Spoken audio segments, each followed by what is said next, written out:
ambiance has been set. It smells beautiful.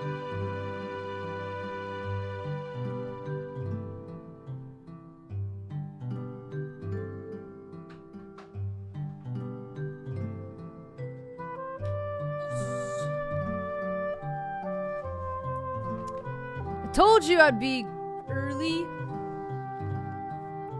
I'm early.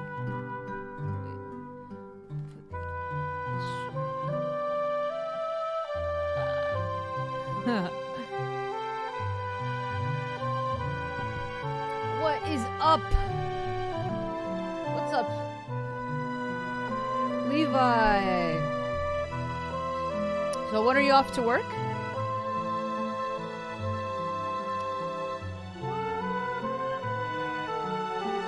Is the music too loud? Oh, he's off today. You know what that means? You know what that means.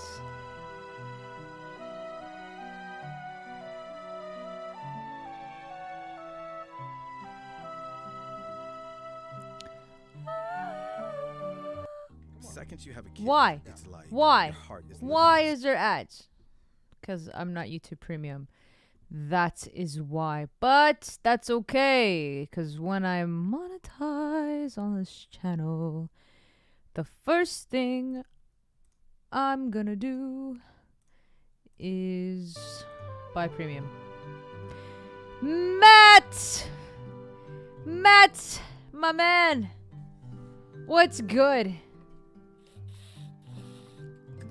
There is food stuck between my teeth. I'm probably just gonna have to live with it for the next 2 hours. Alright, we got a good stream today. We got 2 videos we're gonna react to. I think they're pretty funny. One of them is. The other one's kind of cute. I actually was just watching it, but I want to finish watching it with you guys. It's about the Japanese culture. You know what's funny is that, I don't know, I just have a feeling that I'm probably gonna spend, like, some time, a good amount of time in Japan. Oh, family dinner! Alright, Matt. Sounds good. Sounds good.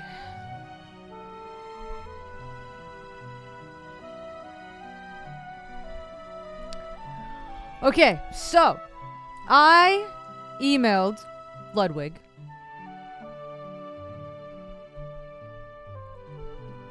to see if he'll ever see it, actually, but to see if he is down for an opportunity to do a parkour bro versus pro. Yes, sir. See you later, Matt. And listen, I have a pretty good I have it planned out. I have the location, which is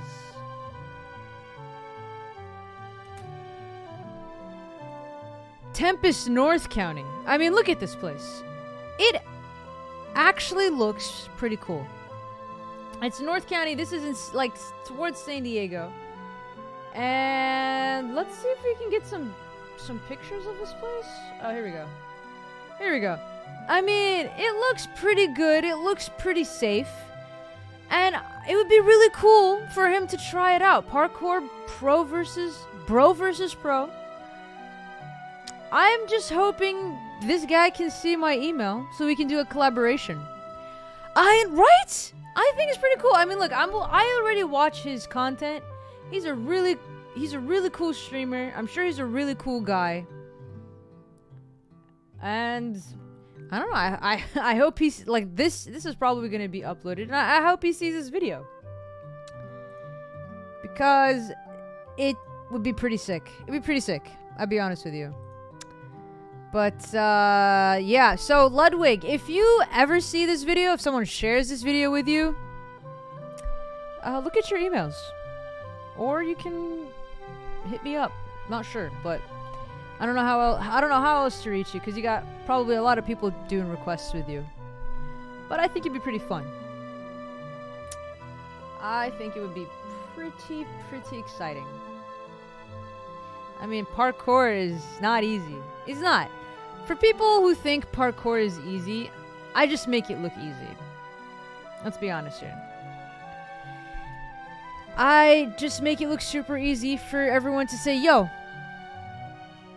you think that's hard?" Nah, I never said that. Maybe the things that I do could probably be harder for the average human. And for the non-average human, no.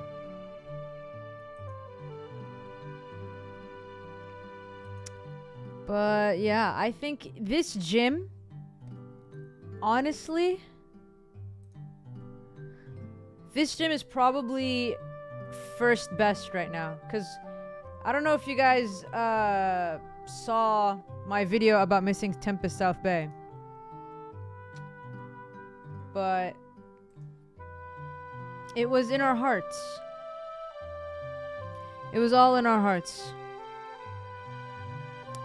And it was probably, this was the best gym. Not gonna lie. This was truly the best gym anyone could ever ask for. And our hearts will forever be with it. God bless it. Honestly, God bless it. Oh, I didn't even see this Red Bull section back here. Oh, wow, that's an old picture. Shee. Now it's now that's a weight room now. Oh my goodness. But yeah. R.I.P. R.I.P. to the max, bro. No, not gonna cry. I know. Look how beautiful it looked, man.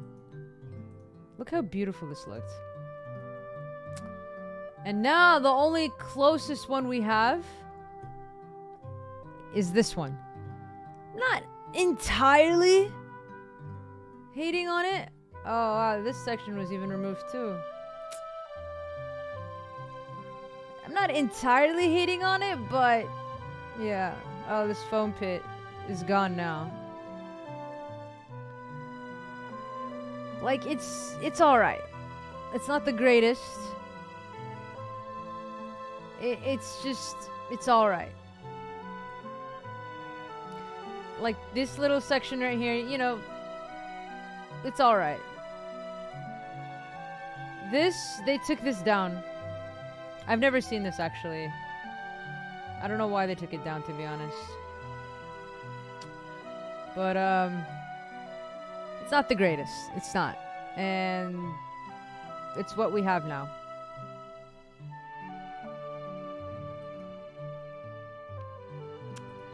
But it is what it is.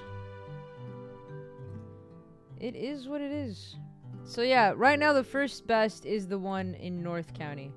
There's one in Texas too. Maybe I'll give that second best.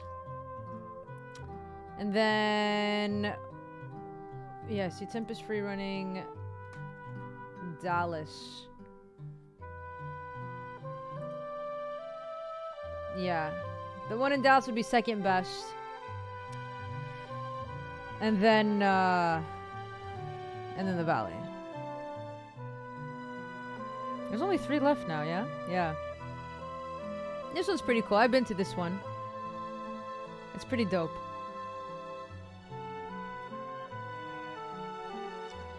It's pretty dope. A lot of ideas here. A lot of more. It's definitely more parkour. But, you know, I don't know. From my experience on all of them. But that's what's going on. Let's send a shot here. You fell on your neck. Don't fall on your neck, bro. But, yeah, falling on your neck is not the best idea. I'm gonna be honest with you right now. Don't fall on your neck, bro. Like I said, let's tell everyone in the Discord that I'm live.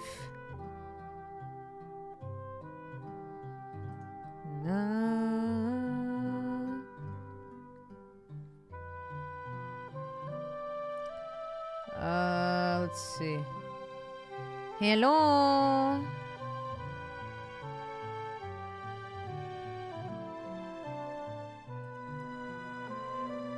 Okay.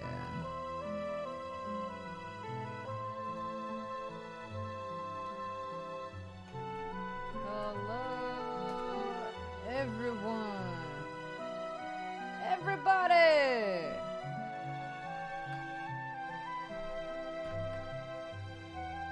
I'm live.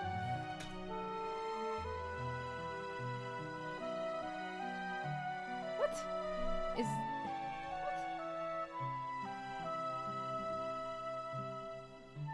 That's not it. That's not it. That's not even the title.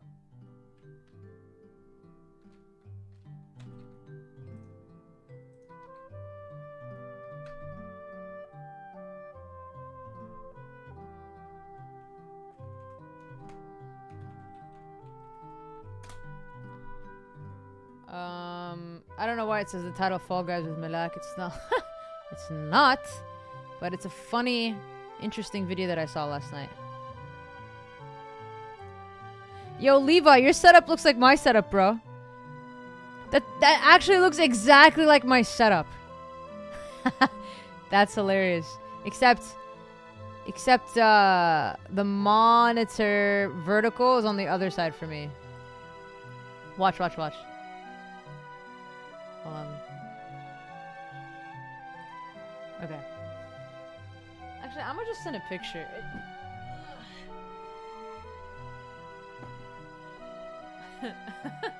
That's funny.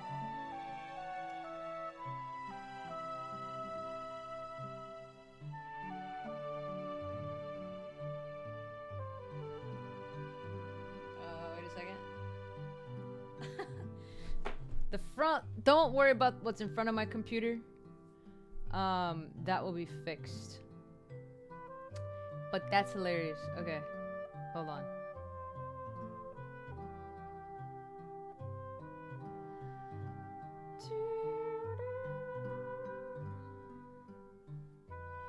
Hold on.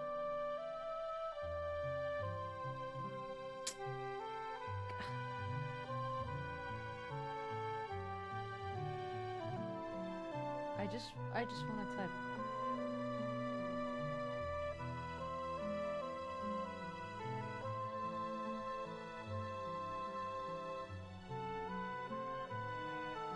Oh wait, you took a picture this way? Okay, hold on.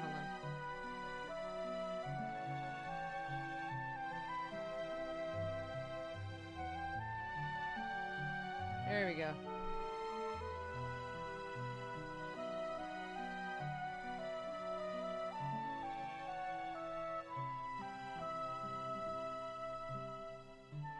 There we go. Yo, it's literally the same setup. What's up, DeMarcus? How you doing, man? Dude, yeah, I just gotta fix the front side. It's so funny. So once upon a time, my front side looked much cooler. And my front side was like, it was over there. Over there. As you can see, I still have like stuff left over, but that's okay. And then I thought, well, oops, and then I thought, well, the viewers like to see behind me. I mean, I'm enjoying what's in front of me. That's fine, but the viewers can't really enjoy what's in the back. So I decided, well, let's switch up where my setup's going to be, and let's put something behind me. Turbines? Really? Interesting. So are you ditching the ones that you have?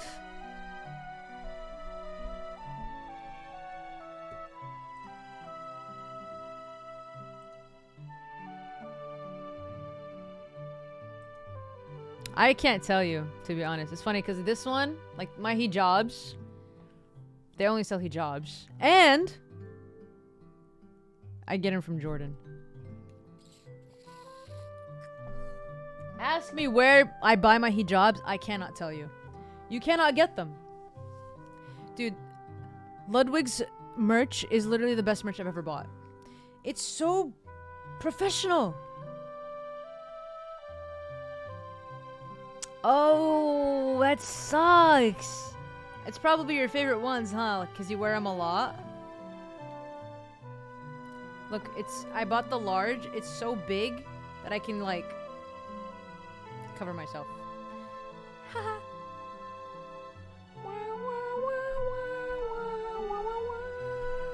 Okay.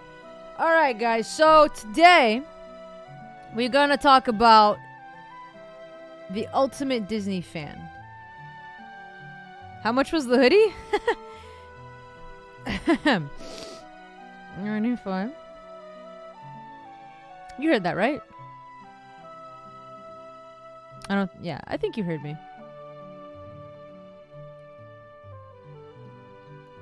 It's 95.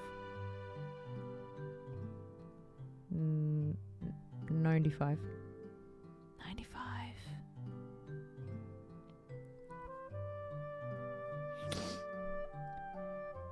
Nope. Nope. Anele! Oh my gosh, Anele! Listen. The only reason why I bought this merch first, it was an impulsive buy, okay? It was an impulsive buy, but also I was at his chess boxing match, and this merch was limited. There was only large left, and damn it, I had to buy it. I mean, look at this! These are boxing gloves!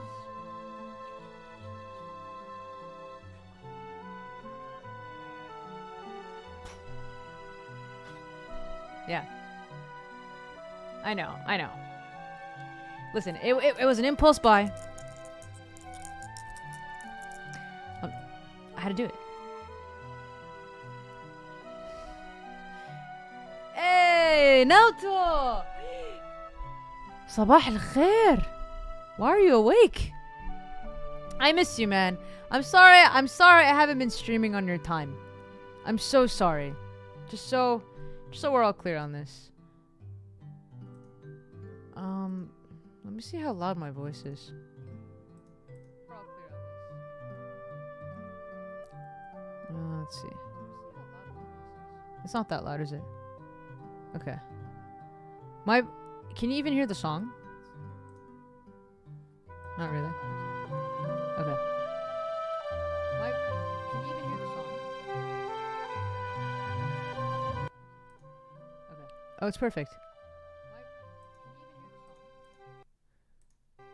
Okay, it's perfect. It's perfect.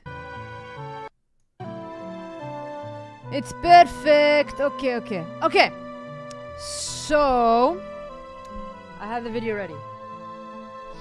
It's pretty funny. So this guy is talking about the ultimate Disney adult. Now, I wanted to find out if I am the ultimate Disney adult, or do I even put myself in that category? Oh my gosh. There's this video, it says the ruthless rise and fall of FouseyTube. Wait. Should we watch that first? Do you guys know who FouseyTube is? He's literally my neck hurts, got me dizzy, can't sleep. Oh, salamtak. Dang, salamtak, bro. Do you guys know FouseyTube? This guy? Wait, hold on. This guy right here? Okay, I kind of want to watch this video first, I'm not gonna lie. Before we watch the Disney one, because then we'll be like pretty warmed up. Okay. I know. I'm kind of hyped to see it.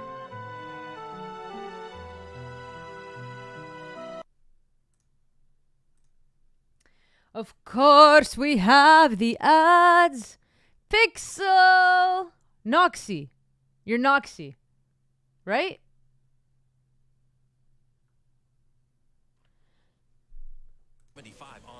Or you're... Greetings, YouTube.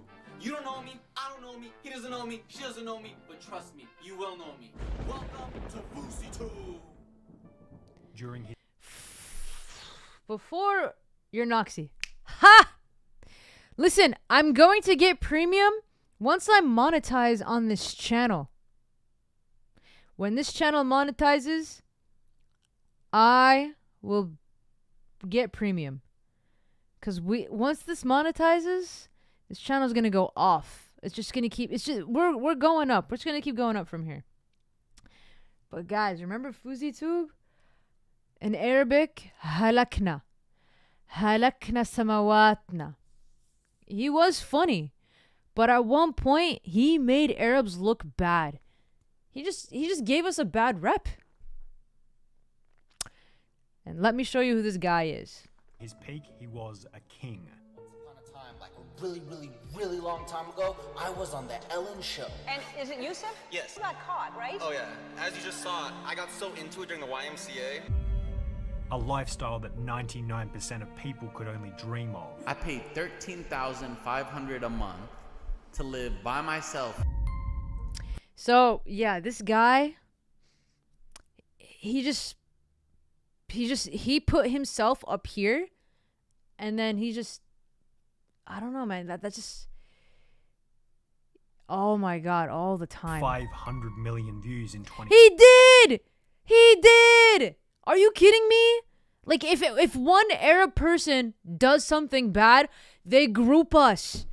Like you know when there's like a commotion happening, if there's like let's say if there's a shooting and if it was an Arab, they're gonna group all of us. Oh, those damn Arabs.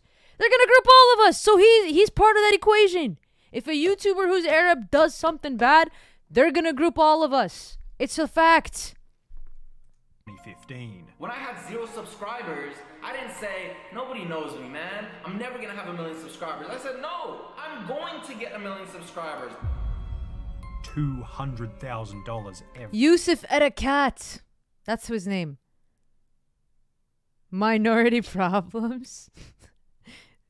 Every single month. Revenue started coming into my life from all different angles because I told the universe and I told myself I'm going to be a millionaire at a young age. However, as time progressed, as the YouTube landscape changed, as FouseyTube's reputation was stomped into the dirt, FouseyTube began to fall out of the spotlight. His views started to decline, his fans began to leave, and in recent times he would announce that he planned on discontinuing YouTube as a creator. How could he have possibly gotten to this point?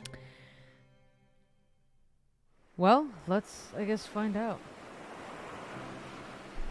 It's March 2011 in Los Angeles, California. Despite it barely being a day after the end of winter, the sun was still shining and the ambitious creative individuals that characterized the city were still creating. One of these ambitious creative Los Angeles residents was a 21-year-old Palestinian American by the name of Yusuf Erekat, who at the time had just finished a degree And Palestinian. theatre arts and was looking to become an actor, along with the other 50% of everyone in LA. Pretty quickly, Yusuf realized he had to do something to stand out from the crowd, and rather than taking the classic path to becoming an actor, he decided to take initiative by uploading his work to YouTube against the recommendation of his university dean. I want to thank my theater arts major dean who told me making a YouTube channel was the worst mistake I'll ever make in my acting career. Regardless, from the get-go, Yusuf seemed to have somewhat of a rebellious and ambitious drive, and at the time, his situation couldn't have gotten any worse if things went sour. At the time, I was broke. I was a waiter at Chili's and I was a cashier at Best Buy and I was literally living paycheck to paycheck. However, his awful situation, his university dean's advice, Dude, yeah, his prank videos. Literally. That was the peak. and his lack of experience wasn't enough to stop him from taking the road less traveled. Yusuf Erekat would create his YouTube channel under the name FouseyTube on the 21st of March 2011, deriving the name FouseyTube from rearranging the letters in his first name, Yusuf. And all you do is switch the Y and the F of my name. It's like magic. It's FouseyTube, because this is my tube and you're watching me through your tube. Hi, tube. Fousey's initial goal on YouTube was somewhat cliche, I want to change the world one smile at a time, and I really do not think that is impossible. but Fousey would begin to achieve this goal after uploading his first video video only 4 days after creating the channel, also introducing the audience to his bizarre personality for the first time. So if you guys a little background about who I am and who influenced me to become this person that I am today, I'm gonna tell you guys a little about me. You can call me Fousey, you can call me... Dude, I'm like, I don't know about y'all, but I'm already cringing. But I'm determined. I'm determined. We gotta finish this. Yusuf. You can call me Yusuf if you like, but as long as like watch my videos, like my videos, and subscribe to my channel, and I promise you I'll bring you funny things. And just like many other YouTubers, Fousey was starting from the ground up with no experience whatsoever. I decided to start YouTube from scratch, from 0 subscribers. However, despite his زيرو والله أنا زيرو تعالوا صب أنا زيرو. lack of experience, it wouldn't be long at all before Fousey would see his first bit of success. More surprisingly, it would only be on his second upload. Only 5 days after beginning the channel, Fousey would upload Rebecca Black Dancing to Friday in the Apple Store. Considering Friday by Rebecca Black had been released only Dude, I felt so sorry for this girl too. 2 weeks beforehand, the song was trending. And when combined with Yusuf's crazy personality, the algorithm would promote the video, leading to FouseyTube's first bit of growth of a few hundred subscribers. From the beginning, it was obvious that Fousey was willing to give it everything he had, and would even begin to use methods of borderline desperation in order to get some initial growth on the channel. I sent it to every single person on my friends' requests and IMs day in and out. I went out on the streets and publicized my channel to every single person I saw. FouseyTube would then go on to upload a similar video to the Rebecca Black video, only with a Jennifer Lopez song and a more provocative outfit. This video once again boosted FouseyTube's subscriber count and reputation, however, there was somewhat... This girl... Oh, she's like, dude, what the fuck are you doing?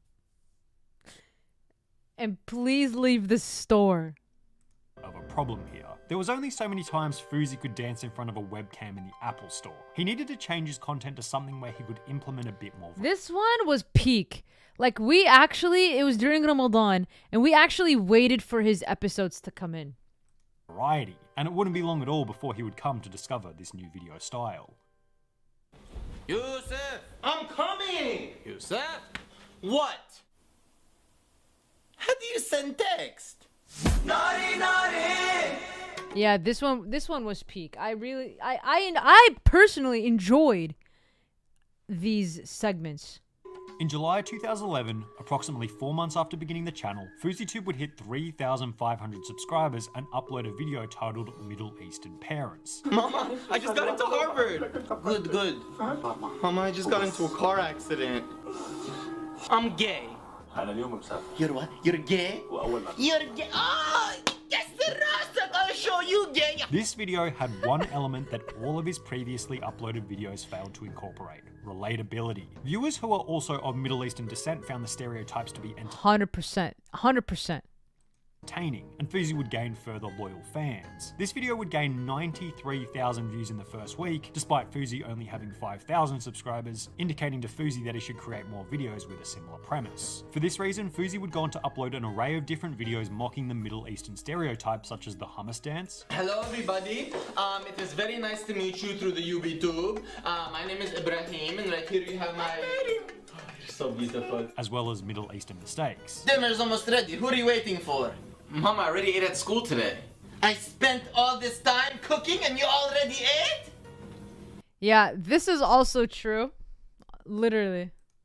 Okay, we have a new thing on the dinner table tonight. This would ultimately prove to be successful, causing FouseyTube to hit 20,000, 50,000, 75,000, and eventually 100,000 subscribers. Dude, how does he get these numbers? Like, Only 10 months after creating what's the up, channel. Thought I It? cried my eyes out when I hit 100,000 subscribers. I remember sitting on my parents' couch crying my eyes out because of how much it meant to me, because I put blood, sweat, and tears into the journey. However, while the subscriber count was great, there was a problem with the videos he was producing. They still had somewhat of a limited audience, considering they were mainly targeted towards those who had a similar ethnic background to Fousey. On top of this, Fousey had signed up with a dodgy YouTube network who were taking a chunk of his money and giving him minimal value in return. Ended up being this one guy who lived in his house, who had this fake YouTube network, and what he was doing was collecting collecting all my money each month and then giving me maybe 2% of what I was actually earning. After 2 years of making the content, it's likely that Fousey began to realize that there was a ceiling to his audience, and it might be worthwhile looking into a genre that would appeal to everyone and anyone on YouTube. Fousey's time making relatable Do you guys know Adam Saleh? Middle Eastern content was coming to an end. He had learned important lessons about comedy, filmmaking, and entertainment, and these lessons would prove to be vital for the next genre that FouseyTube would venture into. Pranking. What are you doing? Don't fight it, just let it happen. In May 2013, FouseyTube would dip his toes into a new genre on the YouTube platform. This genre would later become somewhat of a meme, but at the time it was fresh and inviting for confident creators who are willing to embarrass themselves for their audience. What up, everybody? Yusuf, aka FouseyTube here with... The genre we're talking about is pranking, and considering Fousey fell snugly into this category of confident creators, he would switch his focus to making videos for this genre. On the 22nd of May 2013, Fousey would upload a video titled Hold My Hand Prank, where he would approach strangers, hold their hand, and record It's their like reaction. he just picks the cringiest shit. What's up? What's up? What's up? I wanted some love too. This video performed reasonably well, gaining around 500,000 views in the first 2 weeks. The performance of this first video led to another video titled Gym Prank, That's My Machine Bro. Huh? What the you think you're doing? I'm working out, bruh. Look at that. City's okay. Which would once again perform above average, gaining 1 million views in the first month. Which is like, again, where does he get this? Where does he go search this stuff up? Indicating to Fousey that it might be worth investing further energy into the prank genre. As time progressed and Fousey continued to upload various semi-viral uploads, he would switch his content entirely to pranks, which by late 2013 had overtaken all of his most popular Middle Eastern videos in view count, and by early 2014 had taken him over the 1 million subscriber mark. However, while Fousey's success was giving him the facade of a happy, pleasant guy, it would be around this same point in time that his audience would begin to realize that Fousey had a much more difficult life behind the scenes. There's so much shit, man, that you guys don't see that happens behind the scenes of being a YouTuber, and these business meetings and all these things and everything that just drive me crazy. And you know, it might look like I'm just living in, I don't even know what I'm saying. In mid-2014, while Fousey's prominence in the pranking scene was continuing to rise, it would come to the attention of his fans that while appearing content on the outside, things were much different behind the scenes. For the first time in my life, I had a severe mental breakdown, nervous breakdown, and I want to call it a manic episode because I really feel like there was something psychotic in what I did next. Yusuf explained that shortly after moving to LA, he would get tattoos and piercings with the goal of fitting in. However, would shortly come to the realization that he would not be accepted within the Muslim community with these body modifications. Your family is gonna see this. Your Tubians are gonna see this. The people who hate you are gonna see this. Like it struck a chord in me so deep that I felt my life was over. While telling the tattoo story, Fousey would have his first breakdown in front of his YouTube audience. I know I'm a depressed emo ass dude on YouTube, but it's because I got manic behind the scenes of being a YouTuber, and these business meetings and all these things and everything that just drive me crazy. And you know, it might look like I'm just living in, I don't even know what I'm saying. In mid-2014, while Fousey's prominence in the pranking scene was continuing to rise, it would come to the attention of his fans that while appearing content on the outside, things... Here's the thing, right? Religiously, he is a Muslim dude. Religiously, we cannot have tattoos. It is saying in the Quran, like, you enter this world pure, like, without any tattoos, and that's how you leave this world. So I don't know.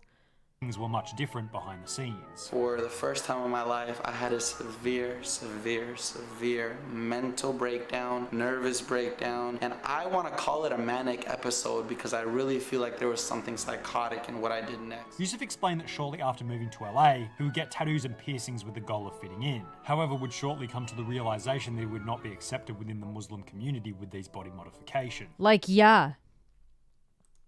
Of course, it's his life. He can do whatever he wants to do, but that's just what it is. Family is gonna see this. Your Tubians are gonna see this. The people who hate you are gonna see this. Like it struck a chord in me so deep that I felt my life was over. While telling the tattoo story, Fousey would have his first breakdown in front of his YouTube audience. I know I'm a depressed emo ass dude on YouTube, but it's because I got so much and I'm always trying to hide it to cater to whatever your guys is. This information is unimportant at this point in the story, but will be vital for later parts of the It video. will be vital. And while Fousey was clearly struggling to some extent behind the scenes, on the surface things were going excellently for the FouseyTube channel. After surpassing 1 million subscribers, Fousey would only continue to grow, posting many incredibly viral videos such as cheating GF prank gone wrong. This is my girl right here. Hold on, yo girl, what are you talking about? It's my girl. Hold on. And eating people's food prank. You know, the beach is like a really nice place to just come and relax. Like, I like to just bring food here sometimes to just eat, you know what I'm saying? However, it would be with another viral video that FouseyTube would become somewhat of a household name on the YouTube platform, the Yoga Pants prank. Yo, did you just stare at my butt? No, man. You just stared at my butt. Now, despite this video clearly being extremely fake, to simply say that the video performed well would be the understatement of the century. Within only 1 week, the video had gained 10 million views, and within 2 months, this video had doubled Fousey's subscriber count to 3 million. But Fousey was really only heating up his dinner with the Yoga Pants prank, as he was about to back it up with his 2 most popular uploads ever, the Spider-Man in real life prank and the Mortal Kombat elevator prank, both of which to this day having well over 100 million views. The views from these videos once again caused Fousey's subscriber count to surge, pushing him to 4 million, 5 million, 6 million, then 7 million, at which point he would upload a video thanking his audience for the insane milestone. I proved everybody wrong for 2 million, 3 million, 4 million, 5 million. How many do we have right now? Almost 7. Almost 7? Yes, sir. While also explaining that he had been nominated for the Channel of the Year at the No, dude, he's like, you've never I guess not, but you've never watched his whatchamacallit. I guess not, cause his Muslim mom prank thing. Dreamies Awards. That is the biggest award you can get. So not only is it nominated for Prank Channel of the Year, but FouseyTube as a whole is nominated for Channel of the Year, which he would go on to win. And wow, the winner is FouseyTube. As the uploads continued, the subscribers only kept on growing, and it wouldn't be long before FouseyTube would hit the massive 10 million subscriber milestone. 10 million, the biggest plat. If you combine this with the fact that FouseyTube had completely overhauled his physique, and the fact that Fousey was doing collabs with huge celebrities like Kevin Hart. So I'll see you tomorrow on Dose of Fousey. Where the grind don't stop. Where the grind don't stop. The tea stays green. Where the tea stays green. And the lions stay roaring. And the lions stay roaring. It seemed as though Fousey had become completely unstoppable. However, while things seemed to be better than ever, it would be at around this same time that Fousey's views would stagnate, and the empire that Fousey had built would begin to come crashing down. Let's find out. Why not? With ads! We love the ads! Walmart, you know that with everyday low prices, you can spend a little less to get a little more, to make life Guys, a little listen, better. the ads is the best part of the video. I'm gonna be honest with you. Like, The Air Force what's Reserve a video get all the without a benefits, lovely education, ad? and freedom to take charge of your own life. If you're ready to do for yourself, If you don't watch what you do ads, for your you're not country, living. You might just be ready for the Air Force Say it Reserve. with me, guys. After posting his Try Not to Laugh challenge with Kevin Hart in October 2016, and we are going to do the Try Not to Laugh challenge. Okay. FouseyTube would completely disappear off the platform for 7 months without saying a word. His subscriber count continued to grow due to his older prank videos, however at a significantly slower rate than while he was posting regularly. After this 7-month break, Fousey would post a video titled Dear YouTube, in which he would detail some of the struggles he had been enduring and the reason why he had not been posting. I was missing love, self-love, self-respect, self-worth. Everything that I needed as a person was missing. And while he simply stated that there were some things missing in his life, the reality, which would be revealed only a month later, was far worse. In a comment... Here we go. A month ago, I would spend my day sleeping, sleep at 5 a.m., wake up 6 a.m., eat, watch TV, sleep, repeat. I was unhappy, unmotivated, uninspired, and I didn't love myself. So to experience a day like today, front flips, jumping off roofs, driving GTRs, jumping off cliffs, swimming, crushing the skate park, giving back dinner with family, hitting 10 million, it leaves me speechless. Thank you so much for giving me strength. I need to get back each day and continue my journey. There are big things in store for us, and I can't wait to experience all with you.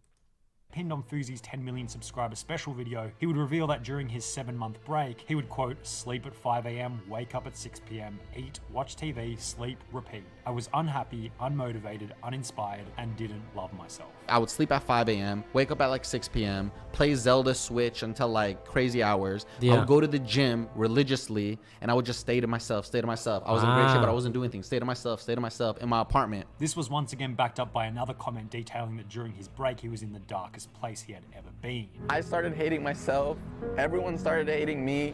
I had quit YouTube. I stopped taking pictures with people in the street. So from the get-go, the beginning of FuziTube's YouTube decline seemed to have come from the decline of his own mental health, but it would be naive to say that these two weren't linked. Fuzi was approaching his 10 million subscriber milestone. He had plenty of backlogged videos that were going to get him over the line. Fuzi seemed to be incredibly goal-oriented, and under this assumption we could say that 10 million would have been the number that Fuzi was trying to achieve. Now, what we see with many YouTubers is as soon as they hit a big milestone like 100,000, 1 million or 10 million, the motivation drops off significantly because it feels as though there's nothing else to strive for. And this would have been amplified with the fact that it was the 10 million subscriber milestone. What else did Fuzi have to strive for? 100 million subscribers? I'd say that his motivation fell out of his channel purely because he didn't have a bigger goal to set that was meaningful to him. And reaching a bigger goal like 100 million was probably a goal that was out of sight for Fuzi, especially considering the video type he was engaged in was also beginning to fall out of the spotlight. Dang. If you've already watched my video on the fall of YouTube pranking, then you'll already have somewhat of an idea as to what I'm going to talk about next. By late 2016, pranking as a whole, the genre that Fuzi had become known for, began to slow down.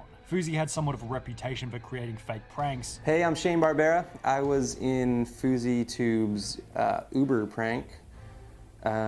It's fake. And back in the heyday of YouTube pranking, you could kind of get away with it because people were still naive enough to think that they might be real. But by 2016, as more and more people were getting exposed through H3H3 and other sources, he sits down in a room with an actor who you're not supposed to think is an actor. Fake pranks just didn't really fly with the general YouTube audience any longer. This put a bullet hole in the structure of Fuzi's channel while simultaneously diminishing the integrity of FuziTube's videos. They're watching this prank. They laughed, they smiled. Yeah. What the F does it matter It's entertainment. if the person who screamed like they didn't know or not? It's entertainment. It left Fuzi with two options. He could either continue making the fake pranks that he was known for or move on to a new video style. Well, Fuzi instead picked option 3, to disappear altogether, resulting in his 7-month hiatus. So let's just put all of this together. Fuzi's main video style pranks were no longer feasible on the platform. He's reached the 10 million subscriber mark, likely reducing the motivation he had for making videos, and he's also taken 7 months off without saying a word. Obviously, he's not really going to be in a position here for the channel to keep growing. His views are going to drop, which is exactly what. It sucks because like you've gained and like worked so hard to get to this point. I just hope like a lot of people, I mean, right? I feel like now the mental health like has been a huge advocate to like make sure you put your health first and things like that. Like for example, when he said, oh, like what's after 10 million, 100 million? I was thinking about Mr. Beast.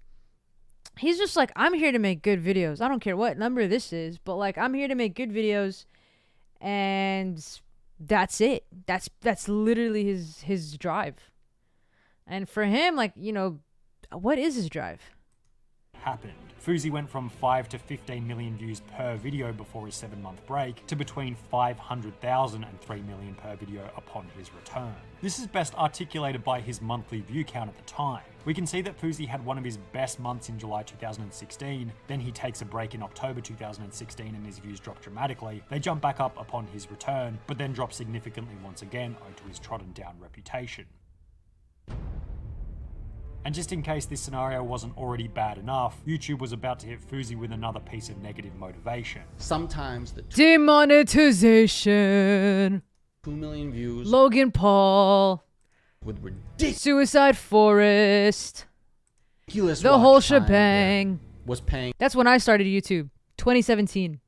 Me $457. At around the same point that Fuzi's reputation was on the decline, YouTube would drop FuziTube's pay significantly, where he was only making around 5% of what he would normally make on the videos he was posting. If you got 1 million views in 24 hours, with this much watch time, how much are you getting paid? Yeah. The answer was between $8,000 and $12,000. Wow. Fuzi began to talk with YouTube to see why he was no longer receiving a comparable income on his videos, but they simply had no answers to give him. All YouTube kept giving me back was, we're sorry, We don't know a solution at this point. We don't know what's wrong. We're looking into it. And I got that again and again and again and again. And for someone like Fousey, whose motivation seemed to be primarily financial, this would have been a massive hit to his motivation. This hit to his motivation caused the views to once again dwindle to a point where by 2018 he was receiving an average of only 1 million views per video. Fousey's mental health appeared to be on the decline again, likely owing to his declining channel. A lot of the times, other people around your life don't fully recognize what you're going through because we choose not to show them, because we don't want them to know. This led up to an apex in July 2018, a month in which all of the negatives that were plaguing Fousey's life would be brought to the surface, beginning with an event that Fousey would host. Fousey began to explain that he was hosting— I remember this drama, and I saw like both sides to it, and he said, Drake's coming, I know Drake, then this commotion happened, and then something was in trouble and people had to go, and he basically lied, and I don't know, there's a whole bunch of stuff that went down. An event that would be the next Coachella. We just birthed the next Coachella. Called the Hate Dies, Love Arrives motivational event for his fans. Many YouTubers were skeptical about the event because of Fousey's declining mental health and the motivation behind the show. What about the criticism that like maybe you want to do this to show that you did it for your— However, Fousey would go on to host it anyway, and it was an absolute disaster. He organized and promoted through social media what he That's called what it the was, Hate bomb Dies, threat. Love Arrives concert at the Greek Theater. But when someone called in a bomb threat, 1,500 concert goers had to evacuate. Before the show started, someone would call in a troll bomb threat, causing the entire event to be shut down. No actual device was located. However, due to the direct threat, it was determined that the venue should be evacuated. And rather than heading home after it was shut down, he took the show out onto the street, where he would completely embarrass himself in front of a live audience and ultimately the internet. I'm about to give a speech for the people that was delivered to me from God. Fousey was clearly having some mental issues during his speech, framing himself as some kind of prophet from God in front of his fans, even getting into a fight with Keemstar, who was in the audience of the event. I have bipolar and depression. That what you put into my head made me want to kill myself! Fousey would then go on to tell a story about how Drake was going to be at the event. The story how I met Drake. I guarantee you I'll be with Drake tonight in the club. I promise you that. Which was later debunked by other YouTubers. We reached out to like Drake's people, and they said that he had no plan to play there. Okay, I want you to hit up the number that I have on my phone. Drake was in New York during this event, by the way. He was most definitely not gonna come. Following this event, Keemstar would release a documentary titled The Hard Truth About FouseyTube, in which he would expose Fousey for the insanity of the event. I can't even convince my own mother that I'm not crazy. On the same day that Keemstar would post his documentary, Fousey would once again disappear off YouTube, this time for a full year. Upon his return in August 2019, Fousey would lose 90,000 subscribers in 2 months. Really? Oh, wait, hold on. And ultimately the internet. I'm about to give a speech for the people that was delivered to me from God. Fousey was clearly having some mental issues during his speech, framing himself as some kind of prophet from God in front of his fans, even getting into a fight with Keemstar, who was in the audience of the event. I have bipolar and depression. That what you put into my head made me want to kill myself! Fousey would then Wow. I can't even convince my own mother that I'm not crazy. On the same day that Keemstar would— If you notice, I mean, I don't know if you do, but like the way he looks at people from where he started to now, it's I don't know. It's more like he's looking through your soul, like at your soul, through your soul. I don't know, in a scary way. Does that make sense? Post his documentary, Fousey would once again disappear off YouTube, this time for a full year. Upon his return in August 2019, Fousey would lose 90,000 subscribers in 2 months, also uploading a video talking about his 1-year break. So thank you guys so much for embracing my return so well. I thank you guys. I couldn't thank you enough. But now we got to get down to business. And despite Fousey talking about getting down to business, his business had dried up significantly. Fousey went from getting around 1 million views per video before his break to around around 300,000 views That's per sad. video upon returning. However, despite only getting 300,000 views per episode on the vlogs, Fousey would experiment with a new video idea that proved to be extremely successful, his YouTube Cribs series. Here on YouTube Cribs, we like to show you the luxurious life The luxurious lifestyle. Jeez. of YouTubers. In this series, Fousey decided he would meet with various big YouTubers, giving them an opportunity to show off their properties. So basically, we want you to take us around and Anele, I would never leave you. show us what you want to show us. Like, showcase. Listen, for me, guys, just if we're speaking future sense here. Now, it's going to be pretty obvious that I'm not going to be streaming forever. But what is my bigger plan is to create brands that can surpass my streaming. You know, like, you know how Mr. Beast does Feastables or like Beast Burger? Like for me, like I really want like a boba shop, you know, like a franchise boba shop. I really want to like make gyms, you know. I really want to collab with like, you know, Red Bull or I mean Red Bull's like my top, to be honest, but like I'd love to collab with bigger brands that have like a bigger meaning, you know. That's like my big goals. Like I want to own businesses. And for future stream, because like I want to stay healthy for the rest of my life, but I also want to build a community. Merch, yeah. That too. Don't worry. I love how I'm pointing to this. This is definitely gonna be like the model, the sweater, Mudallal merch. Oh yeah. Trust me, and the merch is gonna be sold like in my gym and in my boba shops. Don't worry. I have so many events in mind. I just just need to gain the capital for it. That's pretty much it. But don't worry, I'm not going anywhere anytime soon. Inshallah. Just pray for me.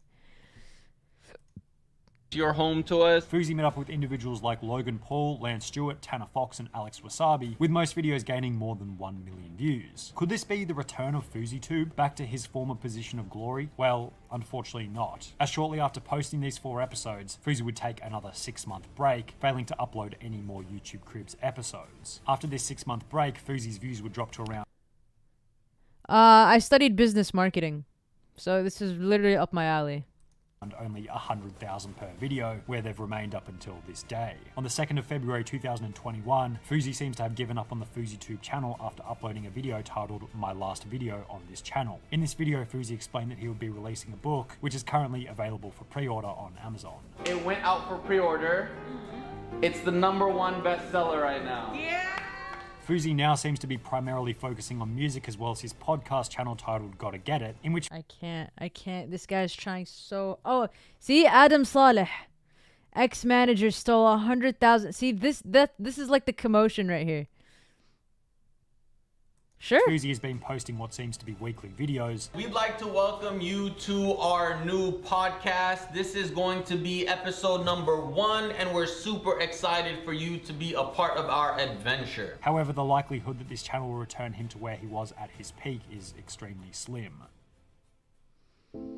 However, I could be wrong. Over the years, FouseyTube has proven that he has the mindset, work ethic, and intelligence to grow an impossibly small piece of media into an online behemoth, as seen with FouseyTube. However, what was the cost for FouseyTube? Not only financially, but mentally. The toll that the YouTube rollercoaster took on FouseyTube seems to be immeasurable. From crazy rants to his audience on the street, to depressive breaks sitting at home doing nothing for months on end. You might question as to whether or not his journey was a positive. Did his manic episodes contribute to his success, or were they the eventual result of his downfall? What was the true price of fame for Yusuf Erekat? What lies in the future for FouseyTube? These seem to be the most prominent questions when reflecting on the rise and fall But see, of it's FouseyTube, those things Yusuf where like Erekat. it can, I don't know. This guy really like digs deep. See, like if we look at FouseyTube right now, he said a million times like, you know, I'm gonna 4 months ago. Oh, he's a boxer now. Okay, son. Wow. So he's still making videos, huh? Mo vlogs the biggest scammer. I've not. Dear Muslim community? Oh my god, dude.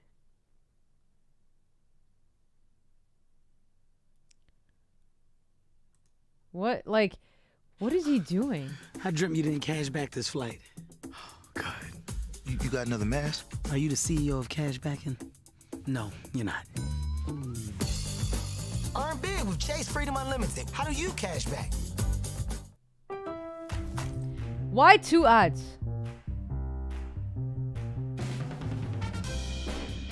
Find the styles you. He's the guy that comes up with strangers and requests tours. Oh yes, he's cool.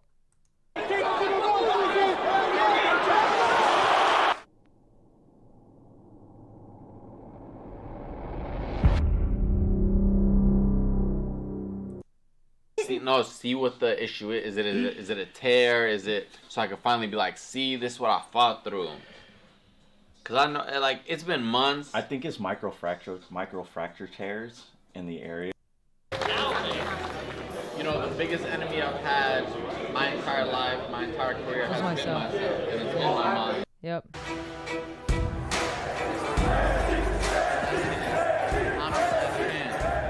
I'm your last fucking chance. All talk, bro. You ready? Yeah. Okay. Think we're good. Yeah? Alright, well, we're not gonna watch it. You know what we're gonna watch? We're gonna watch Disney adult this guy. A deep dive into Disney adults by Curtis Connor. This was a year ago. Hello, I'm Jake Paul from Bizarre Bar, and you're watching Curtis Connor. Oh, No Looker, first ever. he's swole, bro. I mean, he's taking care of himself, but I hope he's taking care of his mental health. You guys know Jake Paul was on Disney Channel, by the way? Curtis Connor. Hey there, welcome back to my channel. If you're new here, what's up? How's it going? And if you're coming back, what's up? How's it going? It's really good to see you again. I hope you're doing well. You see what happens when you subscribe to my channel? You get an extra greeting. So do it, folks. His channel's about flexing cars on his viewer. I don't think that it is his cars inappropriate. Okay. Wait, now are you talking about Caleb Simpson? All right, Disney fans, cover your Mickey Mouse ears. I'm about to get controversial. Not really. That's not what this video is going to be. I just kind of wanted to make that Mickey Mouse ears joke. So we all know Disney, right? The multi-billion-dollar entertainment company started by a man named Walt Disney in the 1920s that's responsible for some of the most popular iconic movies of all time. They own Pixar and Marvel Studios and Lucasfilm and 21st Century Fox and pretty much everything else. Disney films actually played a huge role in my watch childhood, that next and I'm now, sure so. they played a huge role in yours as well. I had an Put a link in the extensive Discord. VHS collection of all the old animated Disney movies, and I would watch Fox and the Hound like every other day, dude. Cried every time. And I also went to Disney World in Florida when I was 3 years old, and I don't remember a second of it. I don't remember anything of it at all, because I was 3 years old. So it's a good thing my parents spent all that money.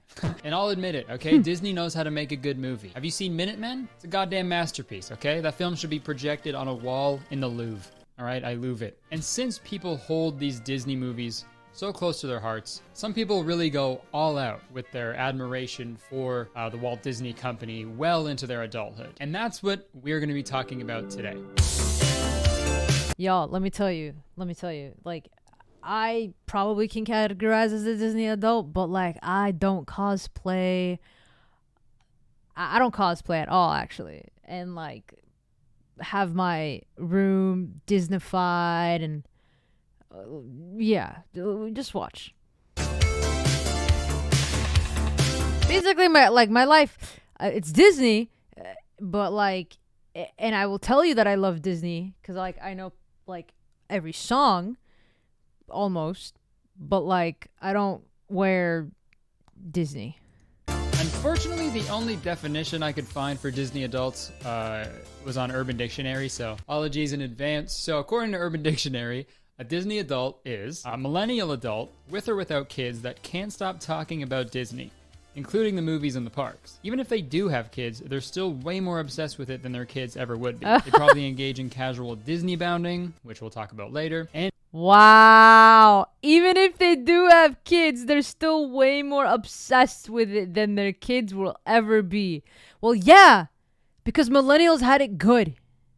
visit the theme parks at least once a year. They're obsessed with everything Disney and probably so far it's me. Have a Mickey Except the first part.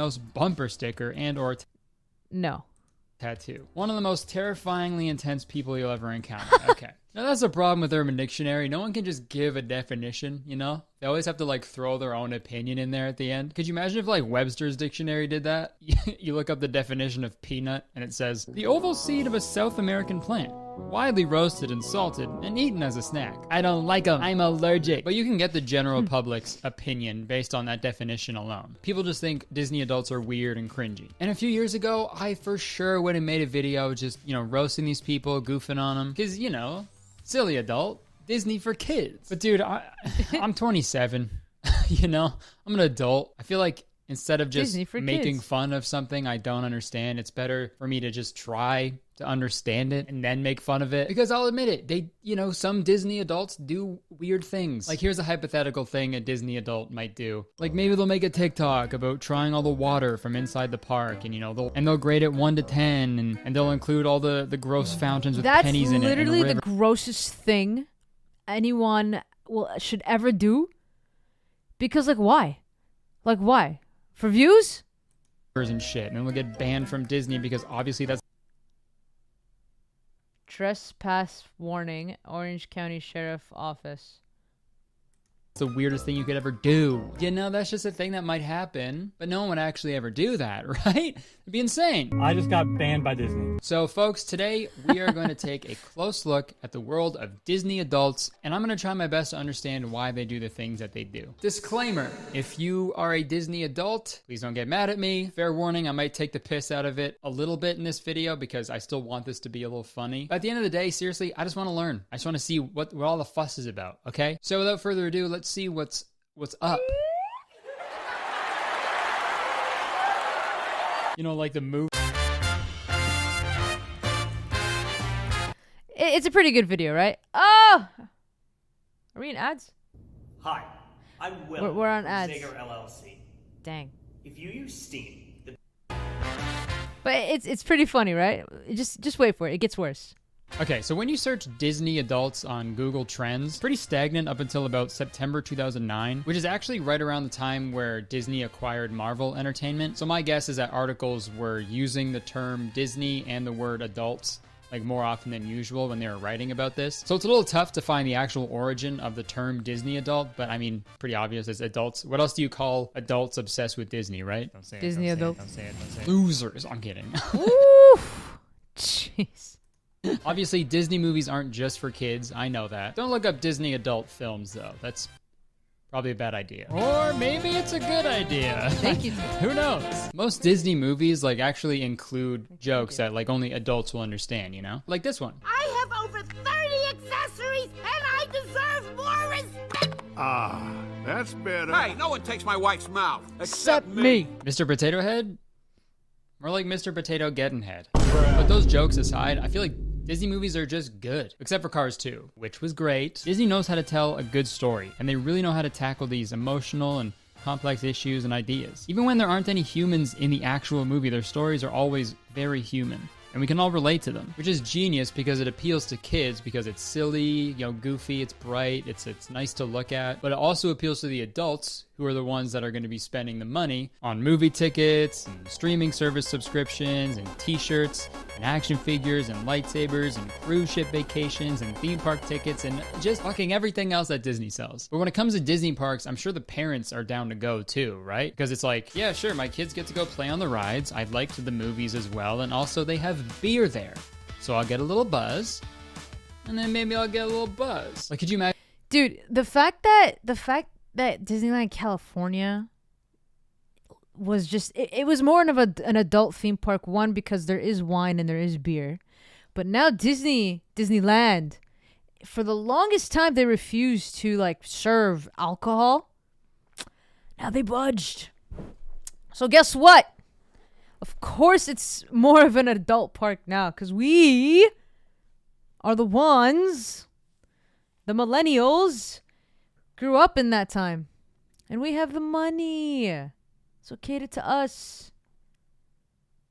Imagine if any of the weird like Bitches. kids content channels on YouTube started a theme park.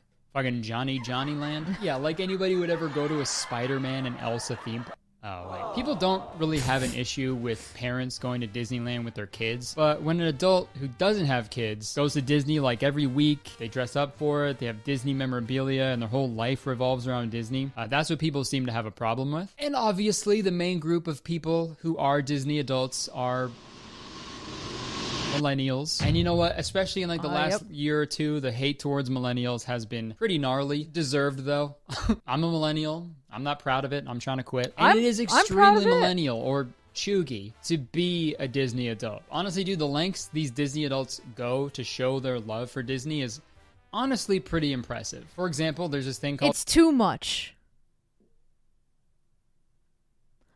I live 30 minutes away. Okay, listen guys. Listen. As a Disney adult, I'm not going to extremely categorize myself. He does have a category, so just wait for that. But like I went to Disneyland I think 4 times last year. I spent money on that shit. And now I just spent $1,000 on a fucking Disney pass. On a Disney pass. Not proud of it. Am I happy that I bought it? Yes. Will I go to Disneyland at least 10 times to get my money's worth? Yes. Because I need to get my money's worth. I'm like looking at the date. Like I can go anytime. I can go right after this if I would want to right now. Blessed that I can. I hate the reservation system, but now I can go anytime I want. I used to have the pass before COVID, and Disney never gave me my money back when they canceled all the passes. Did I call? No. My responsibility. Should have called them. But they shouldn't have kept my money. They canceled my pass. They should have given back everyone the money without question. Way too much. 100%. Listen, I'm with you. It's a lot of freaking money. It's a lot of money. No one will ever be like happy to spend that much money. But it's just pleasure. It's just what it is. It's pleasure.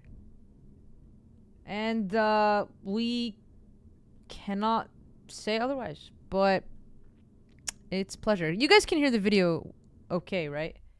Just making sure.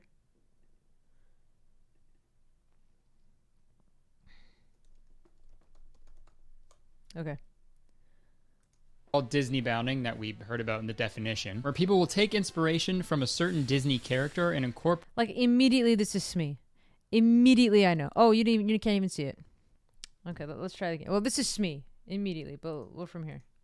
I'm a millennial. I'm not proud of it. I'm trying to quit. And it is extremely millennial or chuggy to be a Disney adult. Honestly, dude, the lengths these Disney adults go to show their love for Disney is honestly pretty impressive. Like, I will never have a Disney wedding.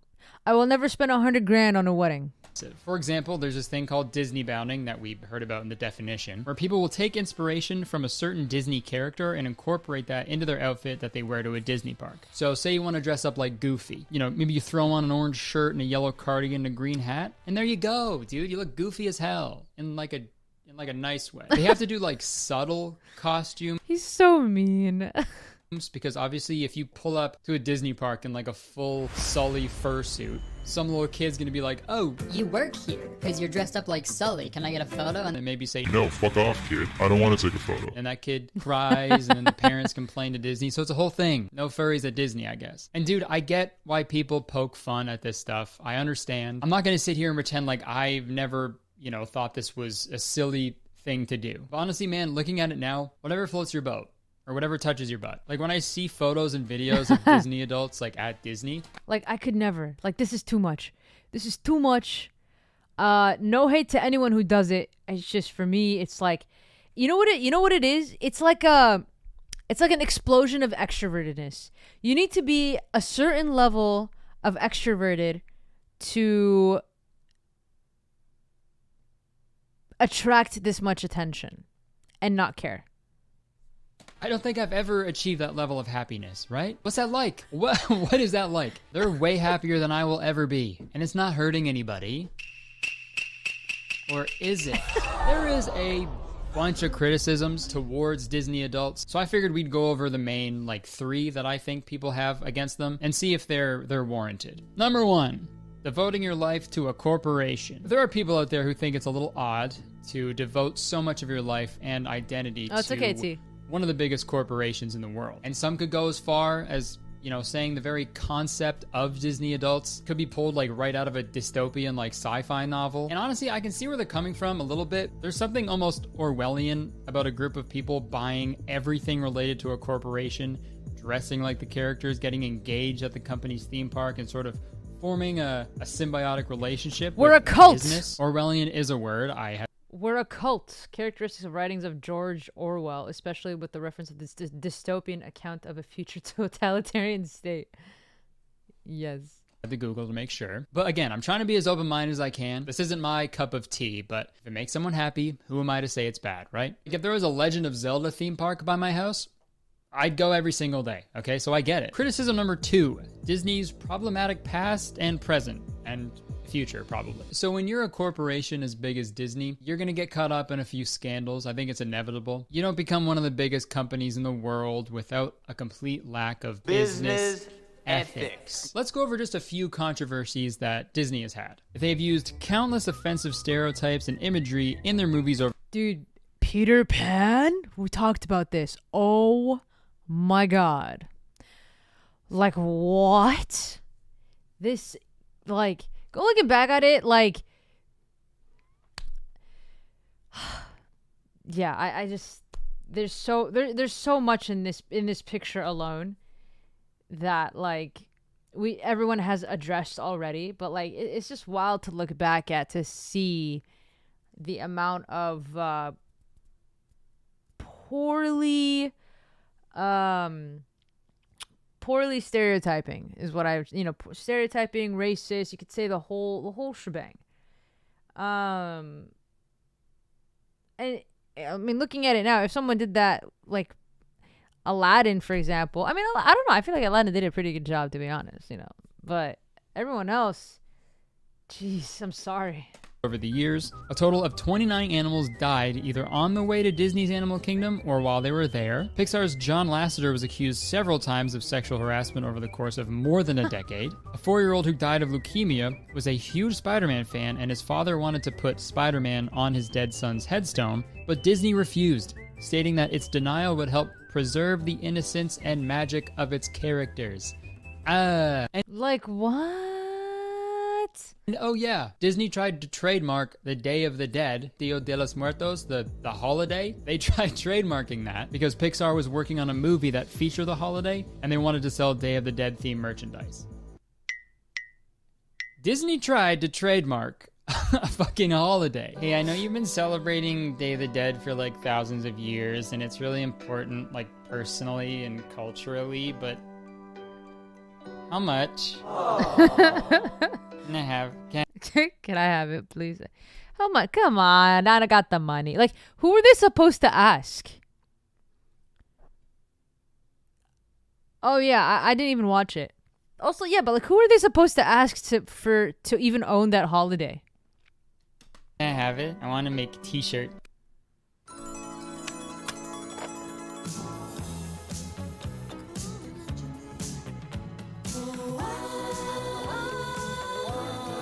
At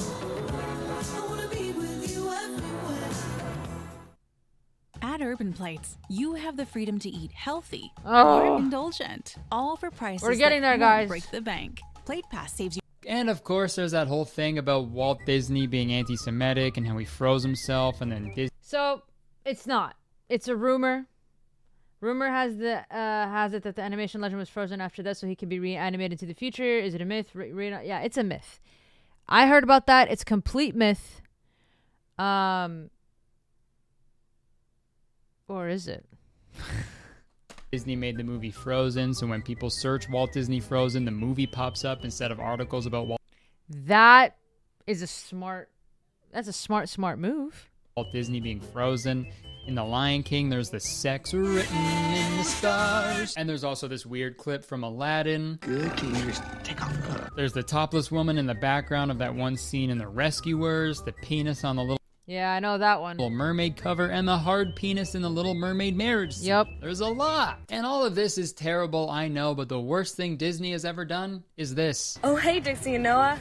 Hey, Disney Parks TikTok. While we have Dixie D'Amelio and Noah Beck. you here, we just have to know, what is your favorite Disney Park snack? Mine's probably the spicy pickle. Mine's gotta be the Frosty Parfait. No cap. See you real soon. No cap.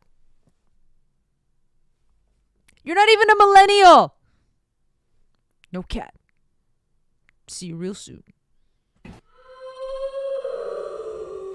No cap. Obviously, like, the racism and stuff is worse than that video, but I had to see it, so now you had to see it. And the other main critique is sort of the environmental impact of the Walt Disney Company. When it comes to the parks, Disney is actively, like, trying to lower the impact and energy consumption of their parks, which is good. You know, they got a whole page of...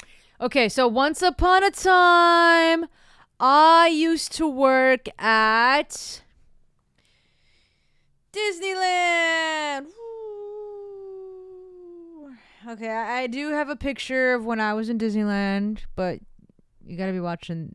I'm gonna be making this a YouTube, so it's right here. You're gonna have to just wait and see. And I used to work at the stores for Disneyland. And I applied to I'll show you. I will show you. I applied to the Disney Disney College Program. I applied to the Disney College Program. Let me just tell you right now, it's a scam. It's a scam. Why is Disney College Program a scam? Well, for one thing, I honestly thought that this was like my way into Disney corporate, Disney careers, Disney something. No. Disney College Program. I mean, I don't know if it's in the fine print or not. I didn't do much of the reading when I wanted to do the Disney College Program, but they literally put you and work you at the parks, and that was it. And I actually made some friends. Believe it or not, I make friends in this program who actually finished it. Like, I left at 6 months. College program. Are you kidding me? Discover unique living working environment with participants from all over the world. This program allows you to gain on-the-job experience with the world-renowned company, providing uniquely Disney learning experiences, all while preparing for your future, building transferable skills, including networking, problem-solving, teamwork, and effective communication. Does that not sound like you'll be working at Disney corporate? It is, dude! Does that not sound like you'll be working at Disney corporate just by reading that description? I was so stoked. My dream crushed. I wanted to work with Disney. I wanted to be there. I loved Disney. I was more of a Disney adult back then than I am right now. It broke my heart. Broke my heart, dude. I swear to God. I applied more than once because I got rejected, and I'm like, dude, I'm gonna get this program. If the world ends, like, I'm still gonna get this, like, go get in. And as soon as I got in, I was hyped. I was like, dude, this is it, dude. Out of college, I was so stoked. I was so proud of myself for doing something that's like that I wanted to do. And I started, like, working in Disneyland, California, and I was like wearing the costumes of what they call it. I became a cast member. And, you know, I got whatever. I was working in stores because I was like, all right, retail stores, knowing the business, knowing the job, the full shebang of like what the inside of Disney is all about. And it's 3 months in, and I'm like, bro, like, am I Like, what is going on? So, and by the way, it is nothing but negativity working specifically in stores. I don't know how every other department is. Hi, Mom. Kifik.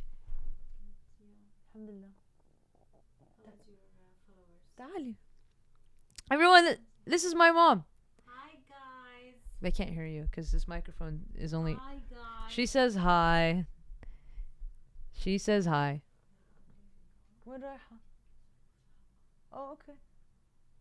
Love you. They say hi. Okay. I love that. She just comes in. You gotta love your mom. Make sure to hug your mom. Or tell your mom today that you love her. I love you. She said I love you. Anyways, so I think 3 months in, and I was well into parkour at this point too. 3 months in, surrounded by negativity of my coworkers. They're cool people. They just complain and complain and complain, especially like the adults that, I'm sorry, probably never like got a degree, or probably the ones that are retired. It's just they just work there and work there. Some people work 6 days a week.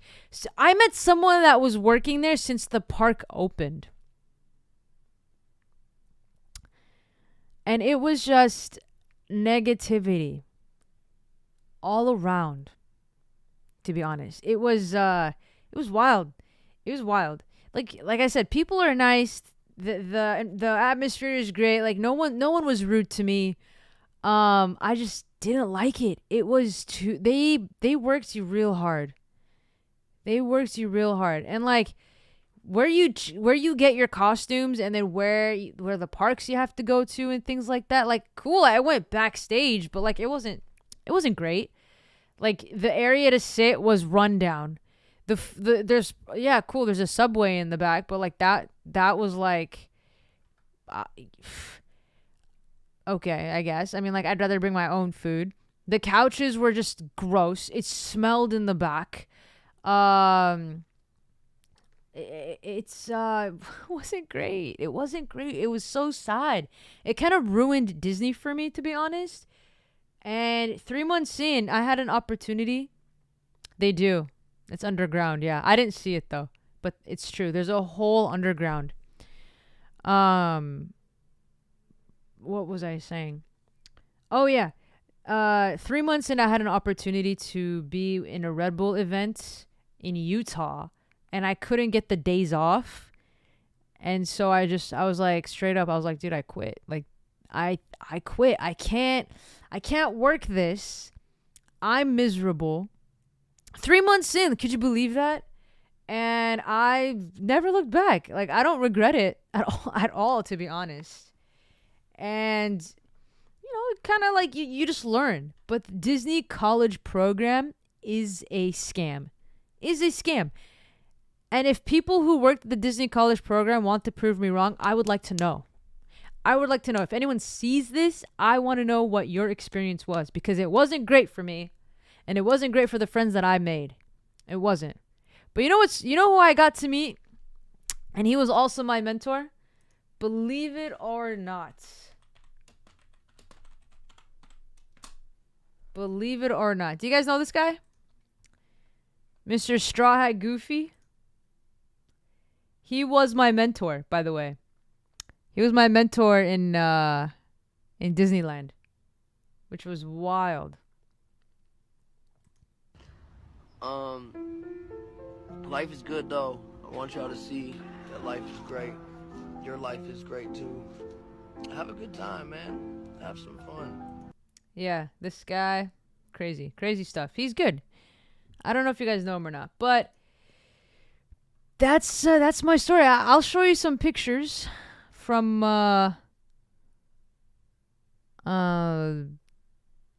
Disneyland. Yeah, he was my mentor, which is crazy. We were always talking about superheroes, to be honest. And now he's making it big, and I'm so happy for him. I know. I know, it's crazy. Small world, huh? All right, let's finish watching the movie. The video. About it on their website, but they do produce a lot of plastic and textile waste to make toys and merchandise, and they don't have anything about that on the website. I feel like that's what people are upset about. Like, Disney adult critics don't understand how someone... so this part's talking about the making sure they're not wasteful. So it's true. Everything that they don't use, especially food for the day, they throw it away, but they take it to like a factory where like it grinds up all the food and then they just feed it to farm animals to reuse. But I remember there was a bunch of soup bread bowls that was going to be tossed for the day. And I literally, and as an employee, you cannot take the food home. You cannot. And it's so dumb that you can't. It would feed so many people. It literally would, because Disneyland is not feasible. Is not a feasible income to just have a sustainable living. And for the food that they throw away, quote unquote, to feed to the farm animals, they should definitely give them out to the people who need it. Every night, dude, I saw crates, dude. It's wild. It was wild. So who knows how much? I mean, I'm sure they try to conserve a lot, which is crazy. One can support a big corporation like that just to have a fun day at a theme park, you know? But really, man, you could say that about anything. Drinking coffee is fucking terrible for the environment. Am I gonna stop? Absolutely not. No fucking chance, man. I like the way it makes me feel. Am I a shitty person for that? I honestly don't think so. Also, Disney owns fucking everything, so it's inevitable, okay? You're gonna be supporting them some way. There is no ethical consumption under capitalism, so you might as well just let people enjoy the things that they like, right? Unless it's like clubbing seals. You know what I mean? Clubbing with seal, that'd be pretty fun. No. Okay, so now we have like the surface level definition of Disney adults and the main criticisms, but I think it's time we go a little deeper. This is the iceberg that I was talking about. Okay, so I needed a way to structure all the things that I wanted to talk about in this video. So I made this Disney adult iceberg. If you aren't familiar with the iceberg format, it's like basic level stuff, like surface level stuff at the top, right? The further you go down, the more extreme it gets. Fucking everybody's doing kickflips at the bottom. It's fucking extreme. So we'll start at the top, you know, very basic Disney adult stuff. And then we'll go all the way to the bottom and we'll see how much we can take. So the first one I put, watched Disney movies growing up and watches the occasional Pixar film. I feel like this is like very like base level of being an adult who enjoys Disney. I think I would put myself in this category because I like the Disney movies and I watch the occasional new Pixar film. I've also seen every single MCU movie and Marvel's owned by Disney. So I guess I'm a fucking Disney adult in that sense. Dang, comic book nerds. Sorry. You're Disney adults, unless you like DC. Maybe that stands for Disney Comics. Who knows? Okay, so next level deeper. We got sees every single Disney movie, goes to the park every few years, has a pair of Mickey Mouse ears but doesn't wear them. I think this is like the natural progression. You know, this person is on like the outskirts of becoming a Disney adult, but never like actually So listen, I don't have Mickey Mouse ears because they hurt my head. I've watched like almost all Disney movies. But I definitely don't go once every couple years. The commitment. I just picture them like behind a chain link fence being like, that should be me. And one level deeper, now we're starting to get into like muddy waters, I guess you could say. For this next level, I put goes to the park as much as... Oh, he put this. So sees every single Disney movie, goes to the park. No, all right. It goes to the park. Okay, he'll just read it. Possible. Has at least one Disney themed tattoo. Might even have a Disney Instagram account. That's so extreme. I would probably be in between these two. Sees every single Disney movie, goes to the park every a couple times during the year, and like yeah, I'm definitely in between here. Probably this is just extreme where he just put it. And I'd say this is the cutoff of like casual Disney fan and like full-on Disney adult. And we're only at the halfway point. So that's, I should fucking tell you something right there. And I feel like this level of the iceberg makes up the majority. They either have the fucking Disney castle outline, Tinkerbell, or the the Mickey Mouse logo tattoo, for sure one of those. I mean, could if you never. got these tattoos, no shade or anything. Well, actually, no, there might be shading on the tattoo, but no tea. How about that? Unless you got the teapot tattoo from I can't with this guy. I can't with this guy. Beauty and the Beast. No offense. I'm in absolutely zero position to be judging anybody's tattoos. But yeah, maybe this person also has a Disney-themed Instagram account, like a side one maybe, or I also could never. I could never. maybe just post Disney-themed stuff on their No. main Instagram account. Photos in front of the castle, all that shit. Did she literally just put a first visit? Hold on. Dude, what?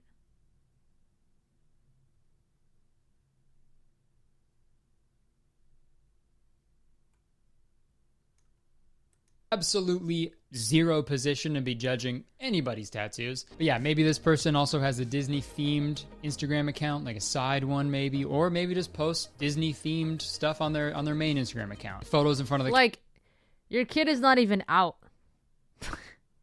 He's not even out. Like, I get your oh, jeez. castle, all that shit. All right, now we're in the bottom half. This is where it starts to get a little spicy, and I'll be spending more time on these levels going forward because there's just more I have to cover within them. So this next level, I labeled it Die Hard Disney Fan. Cosplays in their spare time and Disney bounds at the parks. Has a cat named Simba for sure. So I think My friend has a cat named Simba. this level is like Disney bounding could never. the exaggerated, like stereotypical person that you would picture in your head when someone says Disney adult. Like dudes in this category totally take selfies like this. I also imagine people in Dude, yeah. this level also want to be cast members at Disney. And how the fuck have we not talked about this yet? Let's talk about this yet. Employees at Disney parks are called cast members. Ooh. Ooh. From Monsters, Inc. Bro, I fucking hate when companies do shit like that. They give you this special title to make you seem like you're super important, but they literally do not give a fuck about They you don't. They don't. at all. Yeah, maybe I am projecting because I used to work at Starbucks and they called us partners, which is just so goddamn disrespectful. Am I fighting crime at work? No. I'm getting bullied by a tween. I'm an employee. Literally, you're just a number to them. Dude, I literally had a partner number when I worked at Starbucks. It was like 171219 or something because I was like the 170,000th person that got a job there. But yeah, for sure, Starbucks. I'm special. Sorry. Back to the iceberg. That was my impression of the Titanic. Let's get back to the thing.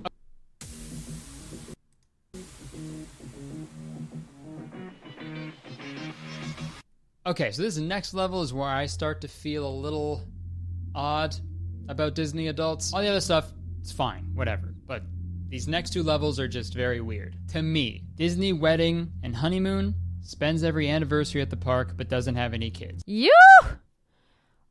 Oof.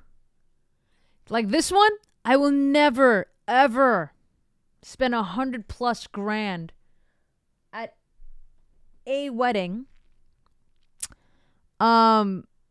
Anniversary, like, no. I'm sorry, dude. I know everyone has their taste, but I just think spending 25 grand to get married in front of the Tower of Terror, it's a little weird. And that's just the venue rental fee, by the way. It's gonna be way more. I just think if you have that kind of money to do a huge wedding at Disney, simply don't do a huge wedding at Disney, right? Go somewhere beautiful. Don't go to Orlando. The fuck are you Bye, doing? Levi. Again, people can do whatever they want with their money, and they can do whatever the hell they want on their wedding day. Personally, I wouldn't want to get married in the same place some little brat pissed his fucking sweatpants and puked up a bunch of cotton candy only hours earlier. Don't get married at a place where cargo shorts are the main garment of choice. How about that? Dude, it would also suck way more if you got divorced after a Disney wedding, bro. You wouldn't even be able to watch a Star Wars movie without being reminded of your ex-wife. No, for real.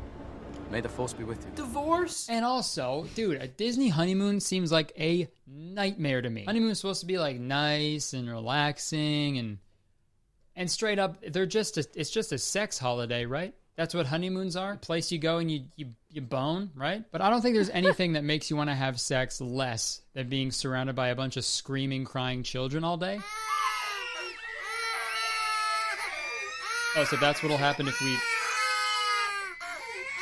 Okay, yeah, let's get separate rooms. But folks, that's not even the worst of it. There is one final level to this Disney adult iceberg. This is the deepest it goes, to my knowledge, and to me, this is the weirdest thing a Disney adult can do. Completely consumed by Disney. They live on Disney property, they go to the park every single day, they live to serve their merciless god, Mickey Mouse. So Which is wild, by the way. Which is wild.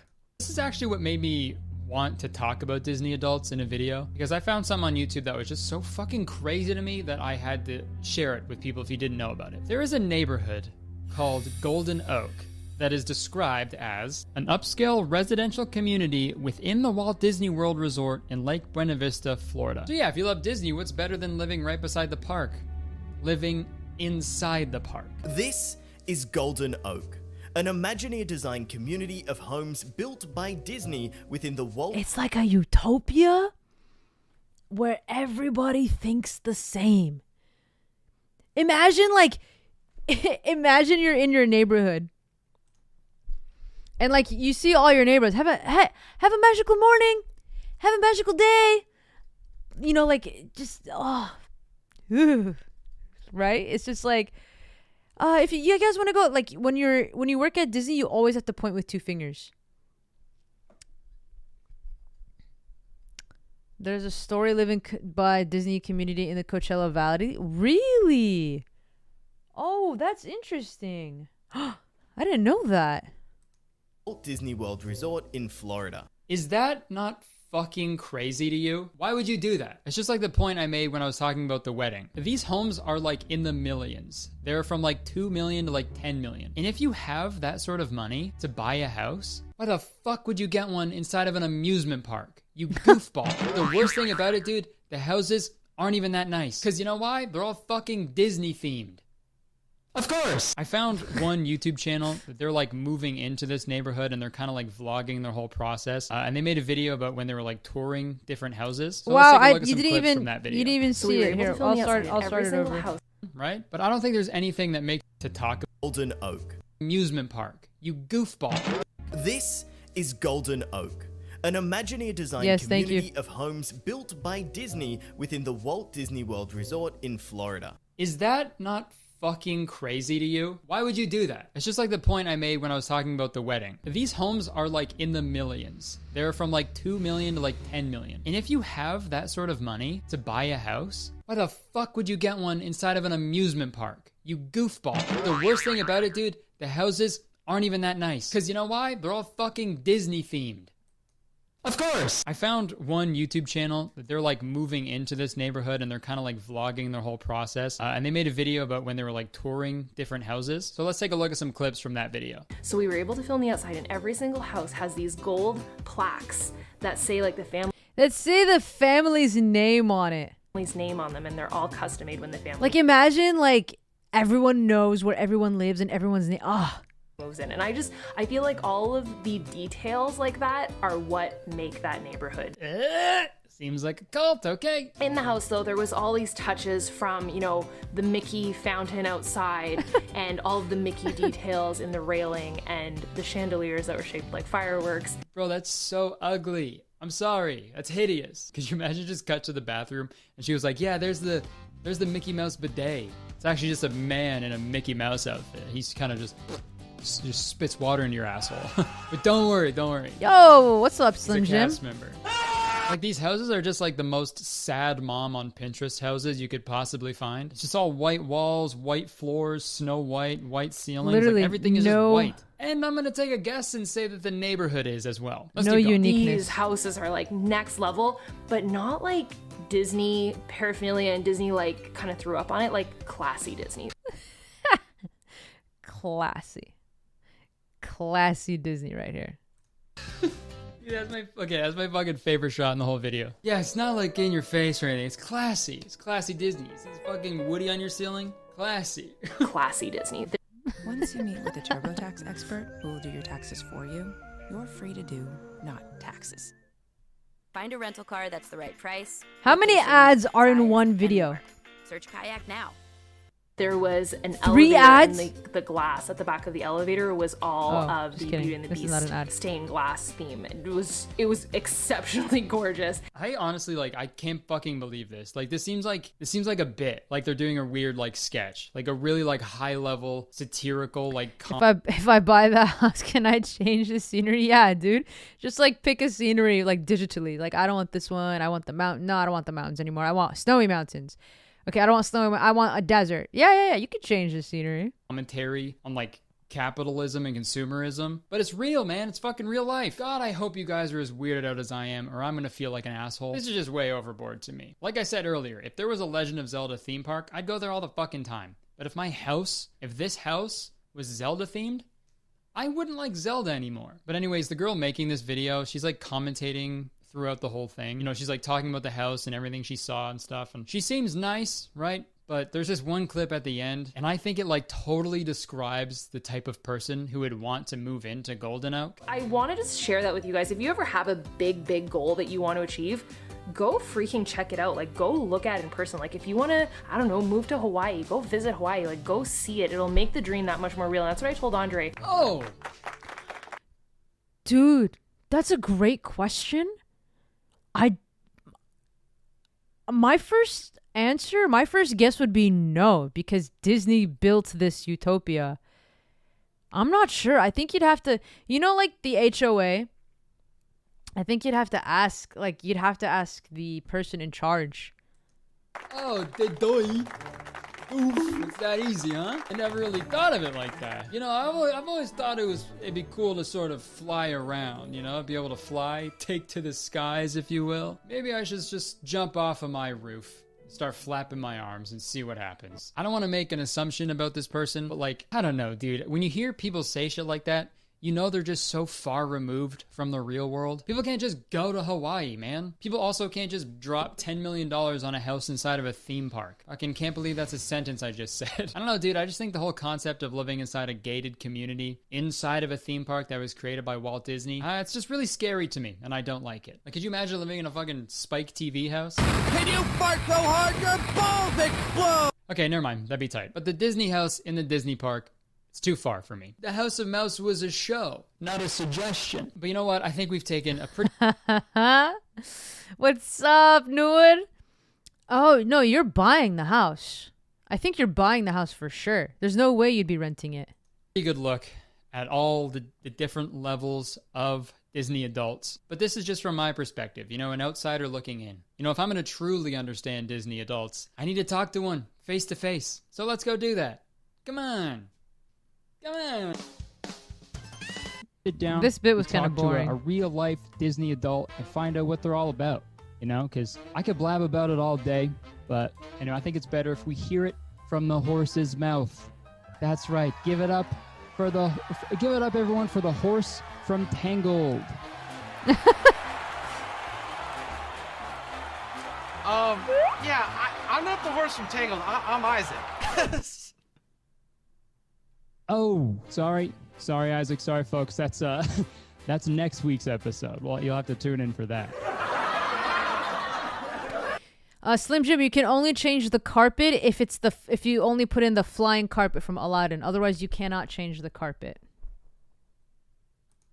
Studio audience, give it up for Isaac. Give it up. Wow. Just kidding, dude. Slim Jim, I have no idea. I'd really would want to look into that. They're expecting the horse, but this is even better. Oh, thank you. I don't know if you can tell I'm wearing I'm wearing a Camp Rock t-shirt to celebrate Disney. Oh, much respect. Demi Lovato's big break in the DCOM world. So yeah, I guess really quick, if you...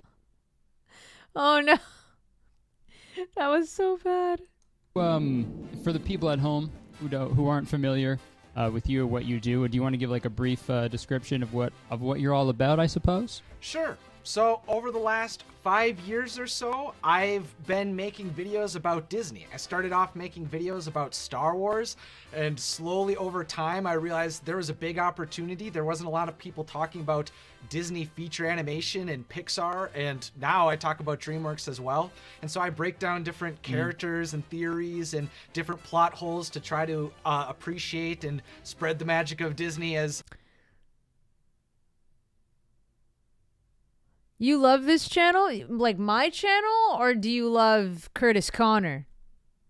You could say both. I'll allow it. As much as I can through my content. You nailed it. What is it about Disney, in particular, that kind of keeps making you come back? What sort of keeps you attracted to? Well, not attracted to. That's the wrong word. What keeps you coming back to Disney? I think the thing about Disney for me is that it was something that I always grew up with, and I've kind of grown to appreciate it more as I've gotten older. My channel. Whereas You mean when I was this channel's young, in my channel, right? I appreciated right? the movies Just and want to the make theme sure. parks, mainly just because of I just liked all of the characters and how bright it Oh, I was and see it, yeah. exciting the stories became, especially at the 90s with all the dark villains. And with the theme parks, it was always so fun. With But all thank the you, Slim. rides, and it felt so immersive. And now that I'm an adult, I can appreciate them more because I get to see the artistry behind it all. And I get to understand where that's coming from and how it can be able to resonate with people all around the world. Oh, me! Thank you, Slim! Thank you, Slim! I didn't mean for you to type it 3 times. Recyclable just like paper. More wallpaperable. Mentos, yes to fresh. Actually I found gotta out look about it you up. through a video that you made. It was sort of in response to a podcast by Wisecrack. They did an episode about, they were talking about Disney adults. And their Well, take I was- appreciate you, I Slim. assume it's like a comedy podcast, but the take seemed pretty lazy to me. It was just like, they're just idiots. They need to grow up. They need to be sad like I am. Come on. Yeah, do you kind of want to go like briefly over like their main points and like what you had to say against them? Their focus around the idea that Disney adults were kind of this weird thing that was kind of gross. These people Right. that kind of just, mainly focused on the parks specifically, was just that why are these young people coming to the parks and taking away experiences from younger people? I don't know, like if I was a parent, let's say, and I'm taking my kids to Disney, and we had to wait to get on a ride because a bunch of 37-year-olds are all like getting emotional to get on the teacups or whatever. I'm just a little pissed. I'm like, hey, you had your shot at childhood. Get out of the way right now. And they just kind of used a lot of language that made it seem like it was something like really harmful to society. I or will. It was a complete waste of time, Right. or was kind of like a But listen, like dangerous- Slim, like I know the process. Like I have friends that have houses, and my dad owns a couple of properties. Like changing the decor. Imagine, dude, you buy a house and then you change your whole house into a Disney decor. Like that's one thing if you buy a house in Disneyland, but buying your own house and then making it into a Disney theme, shit. Type of individual that would engage with Disney as an adult. It kind of riled me up, and so I made like an hour-long response to their discussion about Yeah. it, pretty much explaining that it seems like, that it was a bad take, that they went with a really dark extreme of examining They already it. did. Yeah, it was they like painted Disney adults out to be these like ghouls, like weird people you should be like afraid of. You don't seem like a dangerous person to me, and that's a compliment. You seem like a very sweet person. Oh, thank you. Piggybacking off of that a little bit. You want to do a Spider-Man themed house? Like you want to walk in, dude, there'll be like webs everywhere. That'd be pretty dope. No, dude. Why? Of course you're attaching Spider-Man with Disney. In sort But of like, Disney I get it. Like you're doing it superhero vibes, which is fine. adults and like Disney fandom, do you think some people take it a little? But don't like for someone to Disneyfy their house and just like barf up sparkles all over the place. Too far?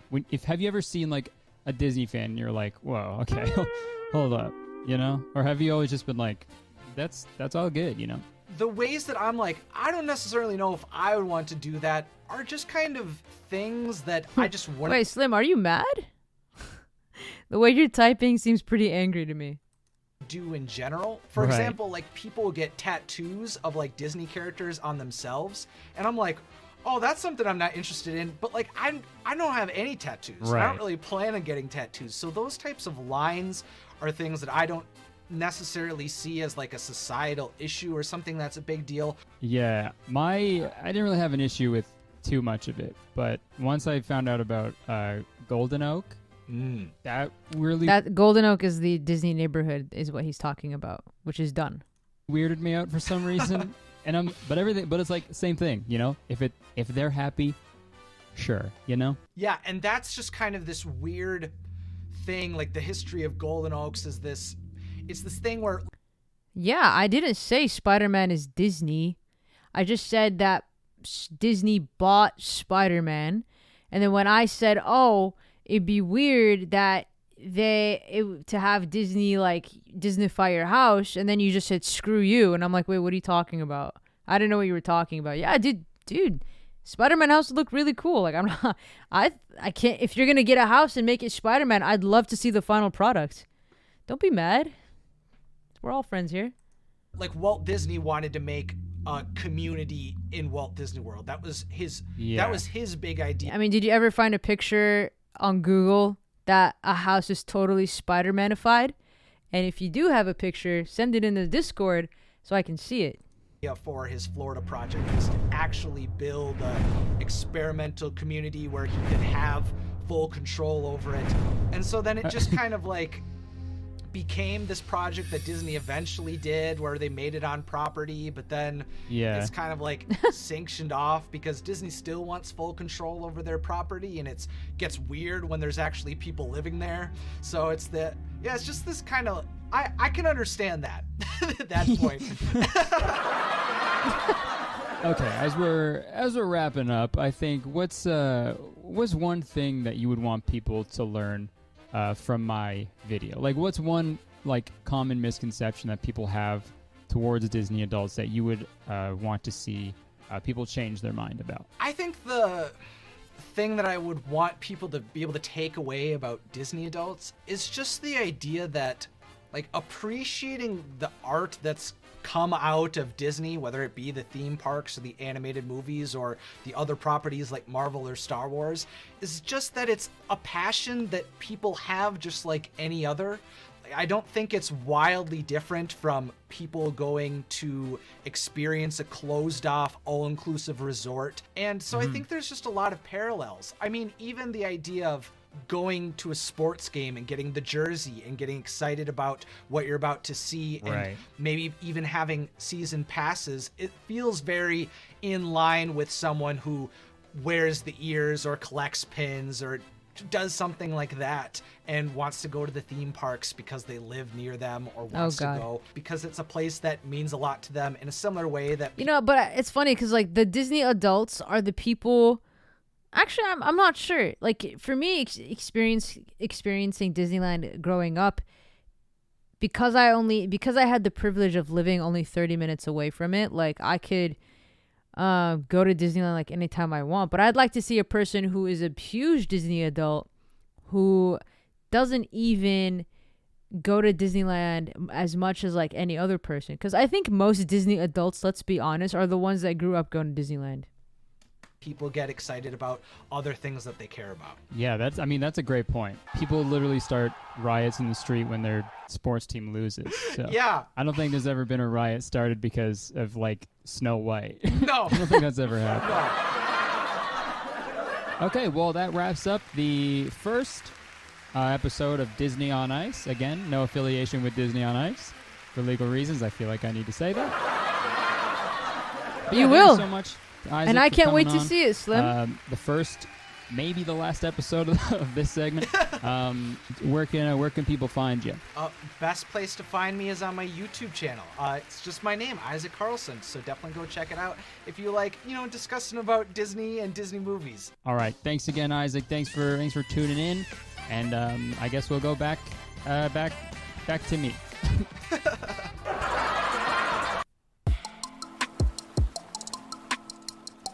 Do you have a picture on that you found on Google that you'd want to model it after?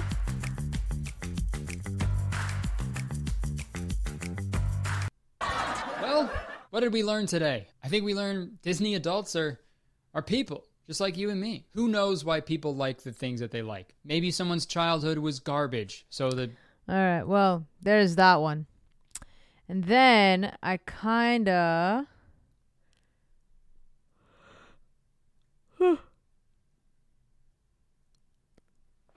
H3 Productions. Wow. Honestly, who is Curtis Connor? I've never heard of this man. 10 million views. Wow, this man. Ooh, this man has an idea. I love that. He just literally talks about whatever he wants. Are you using the Spider-Man game? Because that's pretty dope.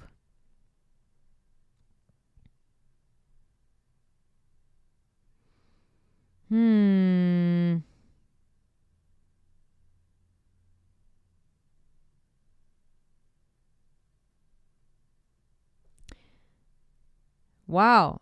I've never heard of this man. It's like Cody Ko. Like, you literally can just talk about whatever you want, but makes it really interesting. And he has a lot of hairdos. Well, there's a cute video that I saw today, and it is... Nope, not that one.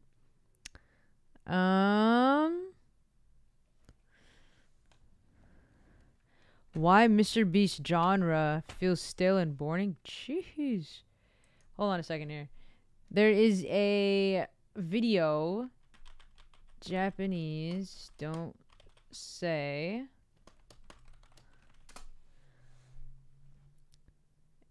This one. This one's cute. So there's this video of people in Japan. So people in Japan don't usually say I love you. They think it's a shy thing to do, and it's just not commonly said in the Japanese community. So there's this guy, he's half Japanese, half black, and he lives in Japan, and he's going around trying to, like, you know, push away from societal norm kind of thing. Like, he just makes shows people the other side, because of course a lot of Japanese are not half black, but he had to like experience a different point of view than the Japanese, even though he lived and grew up in Japan. So it's kind of cool to see this kind of culture, because in Arab culture we say I love you like every 5 minutes of the goddamn day, because we love you. Habibi, Habibti. We literally say I love you every single day. All the time. Arabic is a love language. Japanese is a respectable language, if that makes sense. 愛してるよ。チャンナのこと愛してますよ。愛してる。 In Japan, it's quite uncommon for people to say I love you or 愛してる to people, especially their parents. So I'm gonna see why it's uncommon and see if people will be down to say I love you to their parents or their loved ones. Let's go. 実際に愛してるとかって使いますか？私は使わないです。愛してるはなんか勇気がいります。言われたら嬉しいですけど、聞き慣れないのもあって言わないです。Also, look how pretty Japan is. People just hang out in the park. I want to go back. 私言います。あ、言うんですか？言うんだ。あ、親は言わない。彼氏とか。あ、彼氏に最後に愛してるって言ったのいつですか？いつだろうっていう感じです。木曜日ぐらい。お父さんお母さんに愛してるとちょっと電話で言ってみてどういう反応するか。今電話ってことですか？はい、いいよ、打ちかけてみようか。あ、もしもしお父さん、ごめん急に。今何してる？今これから練習だけどまだ全然大丈夫だよ。話はできるよ。そうなんだ。ごめん、突然なんだけど、まあちょっと離れて暮らしてて、突然ですがちょっと感謝の気持ちを述べようと思ってて。あ、なんでどうしたいきなり？ね、今一人暮らしでこっち住んでるけど、まあここまで来れたのはお父さんとお母さんのおかげだと思ってるので恥ずかしいですが、はい、本当にありがとうって送ったんだけど誰もありがとう。そう、本当にちょっと恥ずかしいけどお父さんに愛してるよと伝えようとかと。あ、全然いいよ。どう思った？愛してるよって言われて。うん、ありがとう。ごめんね急に。Oh, that's so cute. なるよね。そうだよね。変な人じゃないから大丈夫。また連絡します。はい、じゃあね。バイ Oh, バイ。 his dad seems really cool. まあなんか、恥ずかしいし、これからもなんかあんま言うことはないかなと思いました。今後ちょっと使いたいとかそこまでない。あんまりなんかちょっと別の言葉で。愛してるっていうのはちょっと恥ずかしかったりとか。最後に愛してるって言ったのいつですか？今ないかもしれないです。はい。本当ですか？お父さんかお母さんに愛してるよとちょっと電話で、どっちかにちょっと伝えることって。今から。はい。ちょっと電話スピーカーでどういう反応するのか。じゃあお母さんで。お母さんに。普通に愛してる。あ、もしもし。はいはい。今何してたの？大丈夫？少しなら大丈夫だよ。愛してるよ。ちょっと変なことしないでよ。はい。頼むよ。はい。じゃあね。はい。どういう気持ちですか今？恥ずかしい。なんか変な気を起こしそうなみたいな。結構心配してましたよ。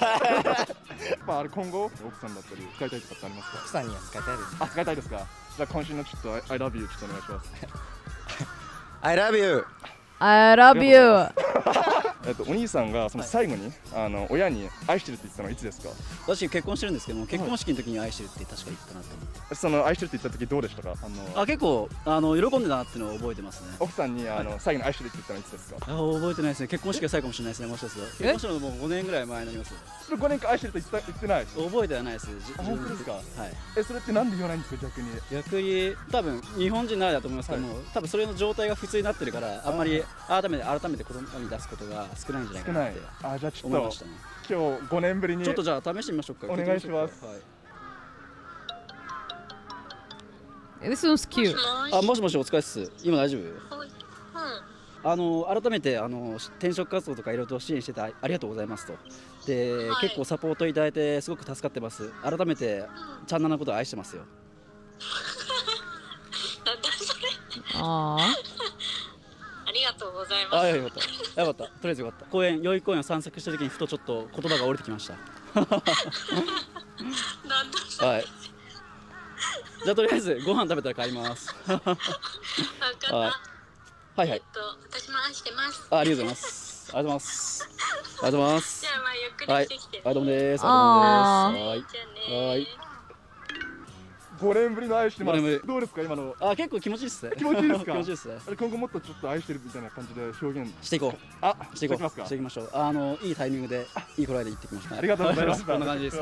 I still can't believe the guy was talking in Kegel to his wife. Why are they so formal to each other? So heartwarming though. Like when she said, I love you back. First time in 5 years. I guess it's not common. It's just not normal. I mean, it's not normal for us either. I want to start using I love you more often though. I don't know. It's so cute. I don't know about that. ちょっと恥ずかしい。How do you feel about saying I love you? Definitely not comfortable saying it in Japanese. Even giving a hug to my Japanese grandparents feels like I'm encroaching on their space a little bit. 無理やりさせます。So when was the last time you said I love you to your mom? Well, maybe when I said goodbye to her when I moved here. I love you, I'll miss you. Does she say it back? Yeah, she'll say it back, but it's not something that's like a daily occurrence. Right. A lot of crows out there. Hi, Mom. I just wanted to say I love you. Oh, love you too. All right, I'll see you soon. Okay, bye. Bye. It's like, it's kind of cute. I mean, I don't know. I think they cut the conversation short, but this is so cute. That felt kind of random. I feel like she might be like, is she in trouble? Was that code for she's being taken?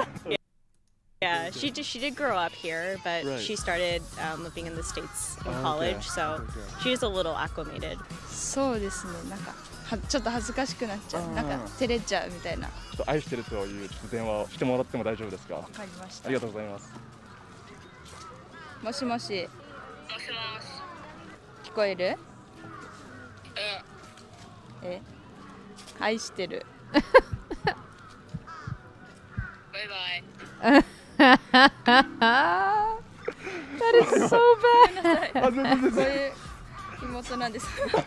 結構今どうでした？なんか緊張しました。でも今後なんか愛してるみたいな I'm gonna try that with my 愛情 sister. 表現を兄弟や親に伝えたいとかってありますか？でも何かのきっかけの時に言いたいと思うし、この I'm gonna try that on my sister. I think like 1.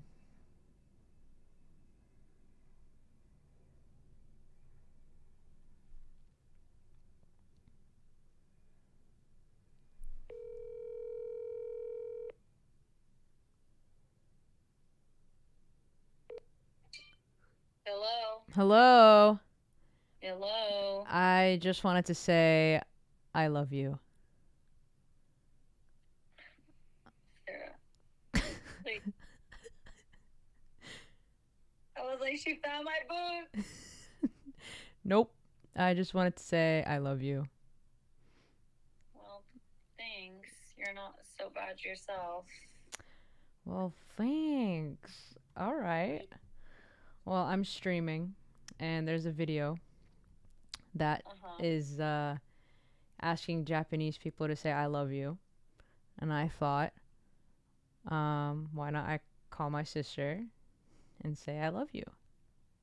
You're not Japanese. I'm not, but there's a video of this girl calling her sister. She's like, I love you, and she's like, bye. Yeah, I was like, there has to be some catch. There is a catch. Okay, I'll call you in a little bit. I'm good. No, So. no, it's no. I will. I'm gonna call you and annoy you. It's okay. Yeah, well, I'm just gonna. Well, that's because I'm doing a thing, but we'll talk. We'll catch up. Cool. Okay. All right. Yeah. Enjoy your thing. Oh yeah, you too. All right. Yeah. All right. All right. Goodbye. Alrighty, bye. Bye.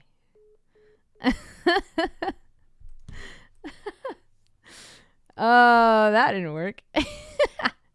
撮影も多分きっかけの一つだったのかなって思いました。それは良かったです。日本って全然使わないじゃないですか。なんでだと思いますか？やっぱ恥ずかしいからなんじゃないですかね、みんな。本当ですか？言わないの。あ、愛してるとは言わないです。一番最近愛してるって言ったのはいつですか？好きとかは言いますけど。はい。愛してるちょっと重たくて言えないです。重たいっすか？はい。でも高校生とかじゃないですか。だから当時付き合ってた彼女に。親に愛してるって言ったことありますか？一回もないです。お父さんお母さんに電話で愛してる。どっちもいいですけど。絶対無理。絶対無理。友達でも大丈夫です。確かになんか面白そうだからかけてみる。本当ですか？もしもし。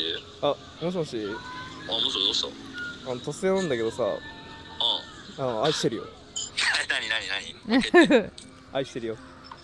愛してる？俺も愛してるよ別に。実際にお互い愛し合ってますか？愛し合ってますね。愛し合ってるんですね。でもやっぱ友達の方が全然言いやすいですか？いや、友達、親には絶対嫌です。絶対に言えない。絶対嫌です。逆に親に愛してるって言われたことってありますか？ないですね。なんか本当に成人の時とかに書いてもらった手紙みたいな感じで、愛してるみたいな書いてあった気もしますけど。言葉はちょっと重いですね。聞いたことない。Like that guy has a straight up snowboard in the middle of autumn. But it's so funny how that guy, he would rather call his friends to say I love you than his family. He feels like he'll never be able to tell their parents. Only on writing it. Right. Would you rather say it to your friend than your family? Yeah. Let's hear it. 愛してるよ。キモ。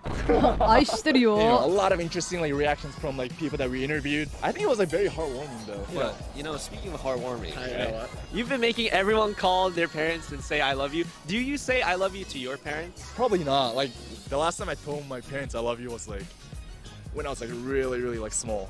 I think we should change that. You've been forcing people to call their parents and putting them in uncomfortable situations. I think it's time for you to do it. Okay, I'll call my siblings then. No. It has to be your mom. My mom? I don't know if she'll answer though. What are you gonna say? I don't even know what to say. どうした？もしもし、今どこ？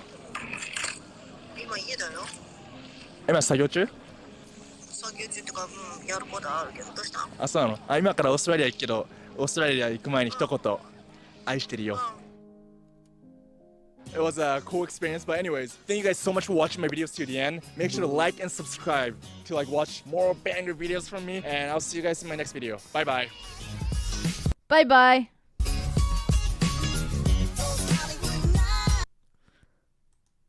Oh gosh, that was cute though. 愛してるよ。愛してるよ。Aishiteru. That's so cute. He's good. I've seen a lot of his videos. I like it a lot. Let us see. Oh, this man just dropped the biggest video. King Bradley. Who is this guy?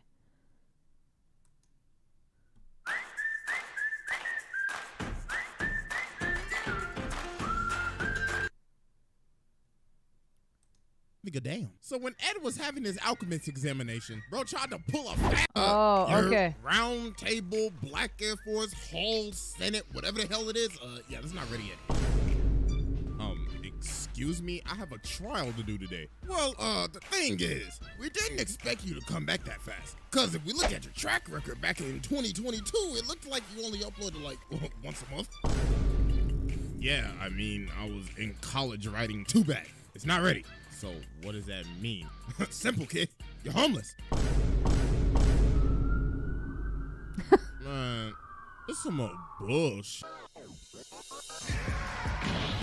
Oh, I mean, nothing seems that bad about him. I mean, look at him. He looks like a nice, old, caring man and a great leader for his country. But little did we know that behind this smile, behind this mask, there was a whole different dog in there. I mean, you could start to see the glimpses of it in the first episode. You had the Freezing Alchemist talking about, y'all boys don't know a damn thing about this country, do you? That so-called king, Führer, whoever the hell you be following, that motherfucker is not who you think he is, I'll tell you that. And later on, when this man is on his last leg running away, he finds Bradley in a dark alley. And Bradley looking at him like, yeah, I'm about to Thomas and Martha Wayne your ass in this dark alley, boy. And you can see the fear in this man's face. He is laughing hysterically because he knows his ass is about to die. So he starts running at him and Bradley's just looking at him like, trash ass. What you running at me for? Weed and press. Bro, his face kills me, bro. The fact that bro watched this man just by unsheathing his sword is just crazy. Then after this, look at the 180 personality turn. The Elric brothers. Hey, how y'all doing? Are y'all okay? Don't worry, the situation has been handled. I just gave him a little bit of southern hospitality. Now run along, y'all, so I can go tell this story to my son. Yeah, that so-called son of yours, that absolute f***ing... This guy? Oh my god. Abomination of a child. But anyways, well, ladies and gentlemen, let's take a little look at this flashback of Bradley not giving a damn. So when Ed was having his alchemist examination, bro tried to pull a fast one to impress Bradley, and he's like, yeah, you know, you should really rethink these examinations because this would be an easy time to kill you, my boy. So Bradley said, wow, not bad at all, kid. But watch your jet, little nigga. Huh? Hey, my boy, I got high hopes for you, though. Hell no, when did this old bastard take out his sword? But no, what's even crazier? All right, before I even get into this segment though, R.I.P. my boy Hughes, you know, he was a real nigga. R.I.P. though, for that sure. Envy, all my homies hate Envy. I will personally go to his funeral and take a fat stinking dookie on that man's casket, bro. But you see, they're having the funeral for Hughes, right? So they see this man Bradley shaking over here. So you gotta be thinking when you first watching this, oh, I mean, he's just shaking because, you know, his comrade just died. No. This man is shaking in pure rage because Hughes' daughter is crying at her dad's funeral. Oh my god. Bruh, fuck wrong with you, cuh? Dog is like,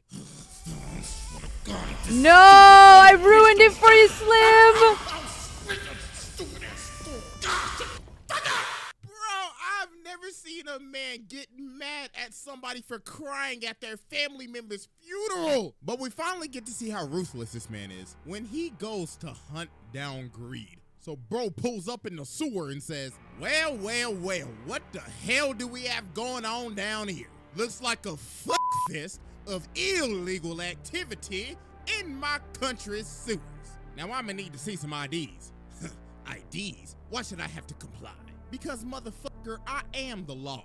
And when I see illegal activity in my country and they do not comply with my law, then I will have to use force and open a can of whoop ass on your dumb ass. So this man Greed keep on talking, but Bradley cuts off this man's hand, and he's like, No I told mercy. You, if you don't comply, I'll have to use force. Now bring your ass over here and stop resisting. Yo, this man Bradley started teeing off on bruh. So then he stabs this man in the neck, and he's like, yeah, you like that, boy?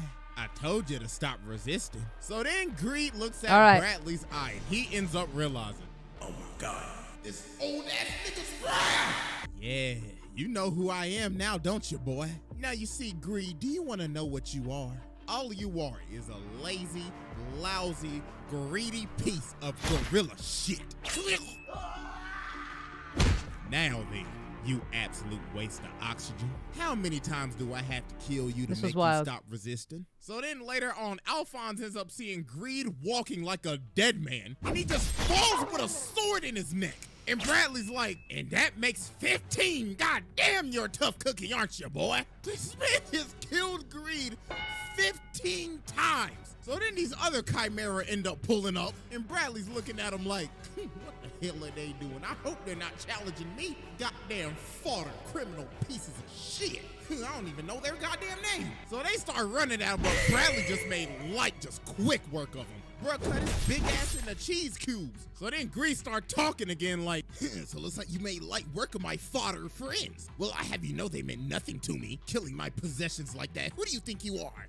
Greed, you pathetic scum. I told you to stop resisting. So then Bradley starts blitzing him, beating the dog water out of this man. Then he's like, now you stay put there, I'll be right back. So then he walks over to Al, looks at him and says, now Alphonse, what the hell are you doing down here dealing with these criminals?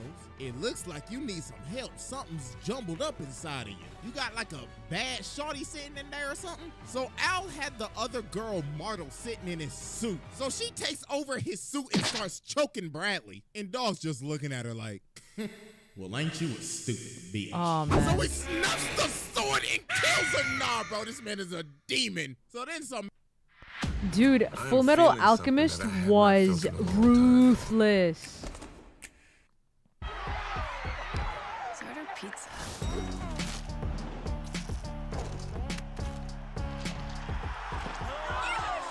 Minutes later, Al ends up waking up. And he starts crying because he couldn't save her. So then Bradley walks over and he's like, now, boys, before y'all go, I got some questions for you.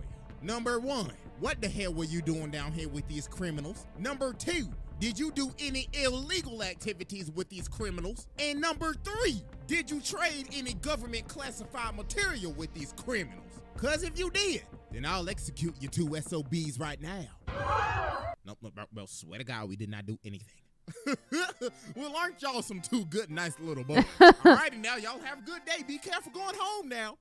No, the personality swap is crazy. So then after this, some time passes. He literally watches Lust die. Bruh standing behind the corner like, should I go in there and help her? Or should I keep my cover? I mean, I don't want to blow my cover that I'm a whole ass homunculus yet. I mean, her cooch is not even really all that. I'm just gonna go ahead and leave. So then later on after this, they end up trying to go hunt down Scar. So Bradley's in this alley and he's like, Gluttony, come on and bring your fat ass out here. Man, that one was a wild character. So then Lanfan and Ling end up intervening. But then here come Bradley. Well, what the hell do we got here? Looks like some foreign invaders in my country. I'ma need to see your visas and your passports. But you know what? Never mind. F that. I'll just deport you in a body bag. So bro, blitzes Lanfan. Jesus Christ! Nigga hit the dash from 0 to 100. Then he's looking at Ling like, now, where the hell you think you going? Now, the only way you leaving my country is in a body bag. So he starts swinging and he used Gluttony to hit him over to the other building. So then he goes over to him and starts saying, now listen here, I need you to stop resisting because I have some questions for you. Question number 1, who the f are you? Number 2, why are you here? And number 3, weren't you in one of my goddamn jail cells like 4 episodes ago? Well, I mean, your security is kind of ass, so I mean, I broke out kind of easily. Why aren't you a cocky some bitch? Throwing flashbang. Ah, you bastard, bring your ass back here. But then Bradley throws a sword at him, and he says, looks like your flashbang worked on my other eye butt. This one, well, you see, I got tack mask on this one. Now then, boy, I need you to stop resisting. So please comply, then you can die. But they ended up Please comply, so they ended and up then you can escaping die. Bradley. And he's like, Dude, this show is so good. If you guys haven't watched this show, I 100% recommend it. well, shucks, aren't they some clever Buraduri. bastards? So he keeps on tracking them down forever. And the only way they were able to escape him was for L'Enfant to cut off her arm and strap it to a dog so it would throw the scent Oh my lord. off of her track. And he's just looking in disgust like, well, ain't this some shit, little crafty bastards. Exhibit A. Exhibit B. All right, now, so look. Before we get into Exhibit C, which is probably some of the most unadulterated, insane shit you will ever see in your life, we have to get through Exhibit B, which is this man's origins and him literally committing Order 66. So this man Bradley was raised in a lab with a bunch of other little niggas for the sole purpose to become the Fuhrer. So they basically had these little niggas trapped up in the Red Room on some Black Widow shit, training day and night with these creepy ass doctors. Look at dog, bro just stabbed him and he over his shoulder like, oh yes, very nice. Don't worry, he's just a bitch nigga here to help you with your goals. But obviously the true purpose of all this was for father to put a philosopher's stone in somebody, make him the homunculus of And wrath, this guy? and rule the entire country. So a bunch of people died during the process because they couldn't withstand his power. But Bradley survived getting shot up with this damn Captain America super soldier serum, and this man became Captain Amestris. Well, no, he just became Wrath and the Fury. So during the Ishvalan War, caused by this absolute crack baby, this man Bradley issues Order 3066. Now you may be wondering, oh, what does that mean? Well, look at the last two numbers. This man executed Order 66. So he had state alchemists, including crazy ass bastards like Kimberly, this absolute psychopath, to basically exterminate the Ishvalan people. So after they were just completely slaughtered, their high priest ends up surrendering to Bradley. So he wants Bradley to kill him so he could stop slaughtering his people. But then this man Bradley said, well, ain't that some pathetic shit? Do you really think your single life is important as these other niggas? Now you listen here, Buckaroo. I couldn't give a damn about you or your people. So do yourself a favor and fuck off. Fuck you! You shall be struck down by the hammer of God. God? Hey, y'all hearing this shit right now? Talking about he gonna strike me down. Hey, why ain't he done it yet? Oh, wait, exactly. Cause he's a bunch of baloney. Man, Boy, this ain't no guy's fucking way, boy. That's ruthless. right, I said it. Do it yourselves, you rat bastard pussies. Yeah, this man Bradley has committed some absolute atrocities. They were literally killing these people to make philosopher's stones. So now we go back to the present day. So the government starts moving forward with their plan. Bradley basically got this man Mustang under a hostage situation. Dude disbanded his entire company, then started telling him, you know, I really can't stand you damn humans. Y'all really do piss me off. Oh, and also that thick shorty Risa, she's my personal assistant now. So I could keep a close eye on her, if you know what I mean, Mustang. Then later that day, he calls Ed and Al in there and starts saying, now listen here, you two little uppity ass boys. Y'all little rambunctious, fatherless, and motherless children have been pissing me off since day one. That's why your mama dead and your daddy went to go get milk and never came back. So y'all are perfect candidates for the sacrifice. You know, fuck this. How about I just quit? Now, you see, I can't allow you to do that, boy. Well, I just did. What's that shawty you like again? Winry. Yeah, her. I'll fucking kill that bitch. Hey, yo, what the fuck? Now, that's what I thought. Now, run along, boys. Oh, but Alphonse, just 1 second.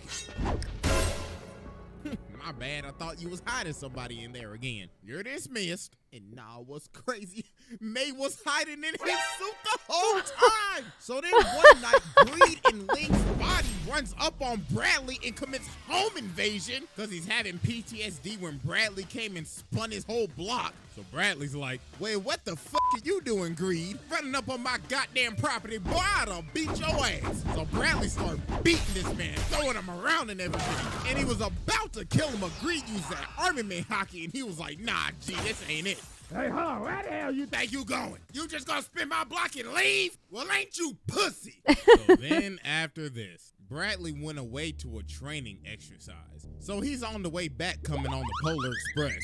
But Roy's rebellion set him up and caught this man lacking, and they ended up blowing up the tracks, seemingly killing this man. Seemingly. Exhibit B. Exhibit C.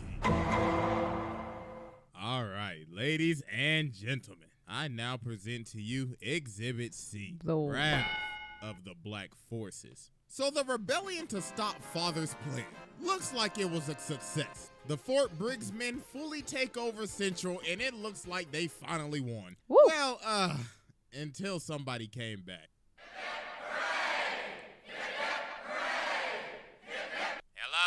Hello, is anybody on this line? Hello? Oh, shit. Olivier, is that your fine ass on the end of this line? But anyways, let me get serious. Greetings, I'm back. And it looks like shit is spiraled out of control since I've been gone. As of now, I, King Motherfucking Bradley, will be personally taking control of this entire fucking operation. Cause it looks like you all can't do jack shit. This is crazy. I'm gone for one fucking day and they take over my goddamn house. My goddamn property. Goddamn rebel scum, I'll show you. Where's he coming from? He's coming through the front door! Hang up the damn phone. Salute thy nigga, Kingo Bradley! Rebel criminals on my property, bag your ass up. Yes, sir. All this damage control. I hope these rebels have insurance, cause they gon' need it. So this man Bradley is about to storm his own castle. Look at dog rolling up his sleeves. So then he's like, did these rebel scum really think I would just walk in the back door of my own goddamn house? I think I'll walk through the front, thank you very much. So bro hit the dash and he is deflecting bullets. Oh hell nah.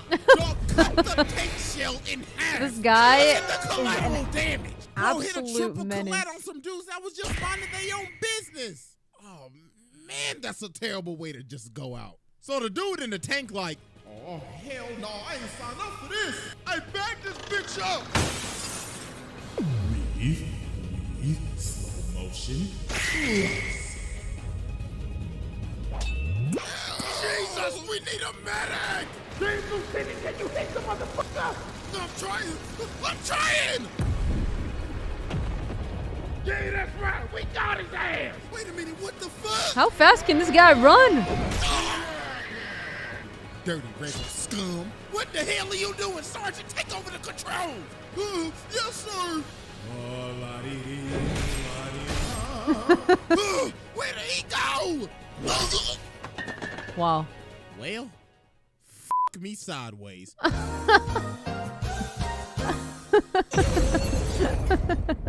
This man Bradley just took out a tank and came out of that hole unscathed. Nah, bruh. And he just walking in there just terrified. And the thing is, these are not just regular soldiers. These are Fort Briggs men. They was hyped up to be the Raws of the Raw. And they looking like some real bitches right now. Well, I mean, shoot, I would be too if I just saw a man take out a tank. So then this man Buccaneer ran at him, but Bradley said, we've sit your dumb ass down. And bro still walking, no!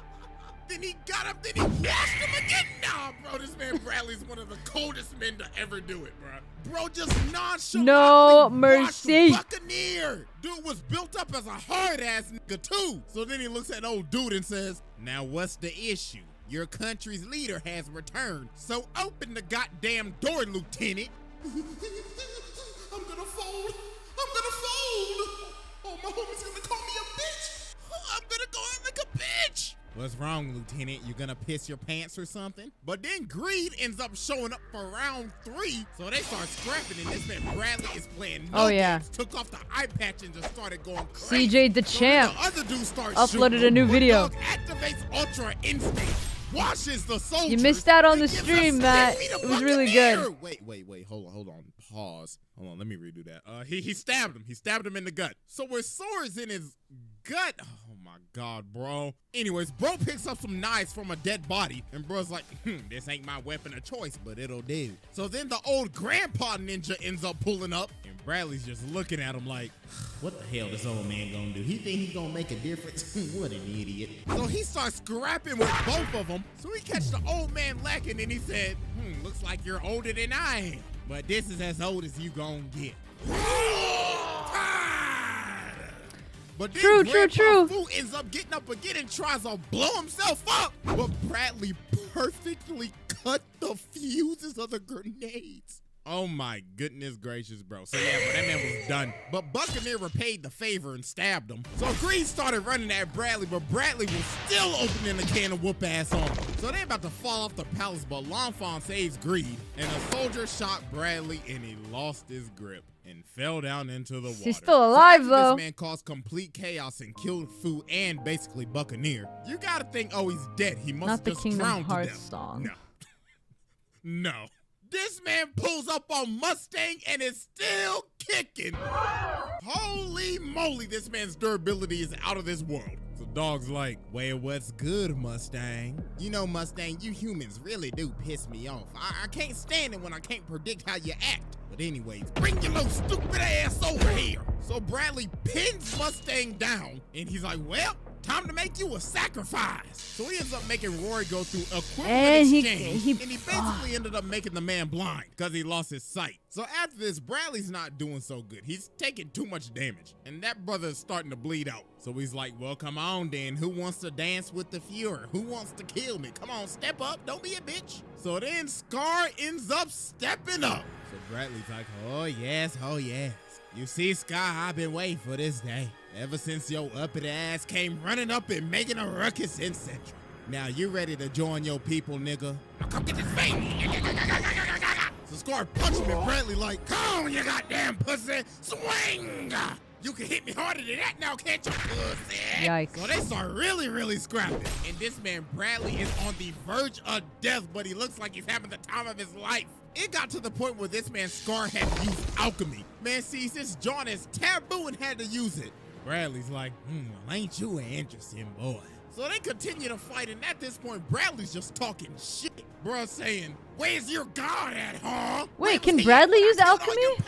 I forgot about that. Look at you using alchemy. Have you abandoned your god? So Bradley gets Scar down, and he's about to kill him, but before he does it, he says, and you think your god exists? That nigga ain't shit. Nice. But then an act of God happens. The sun signs, and Scar hits Bradley. Stop. And he finally finishes that man. But he still grabs a piece of his sword and stabs him. Jesus Christ, bro, this man is a demon.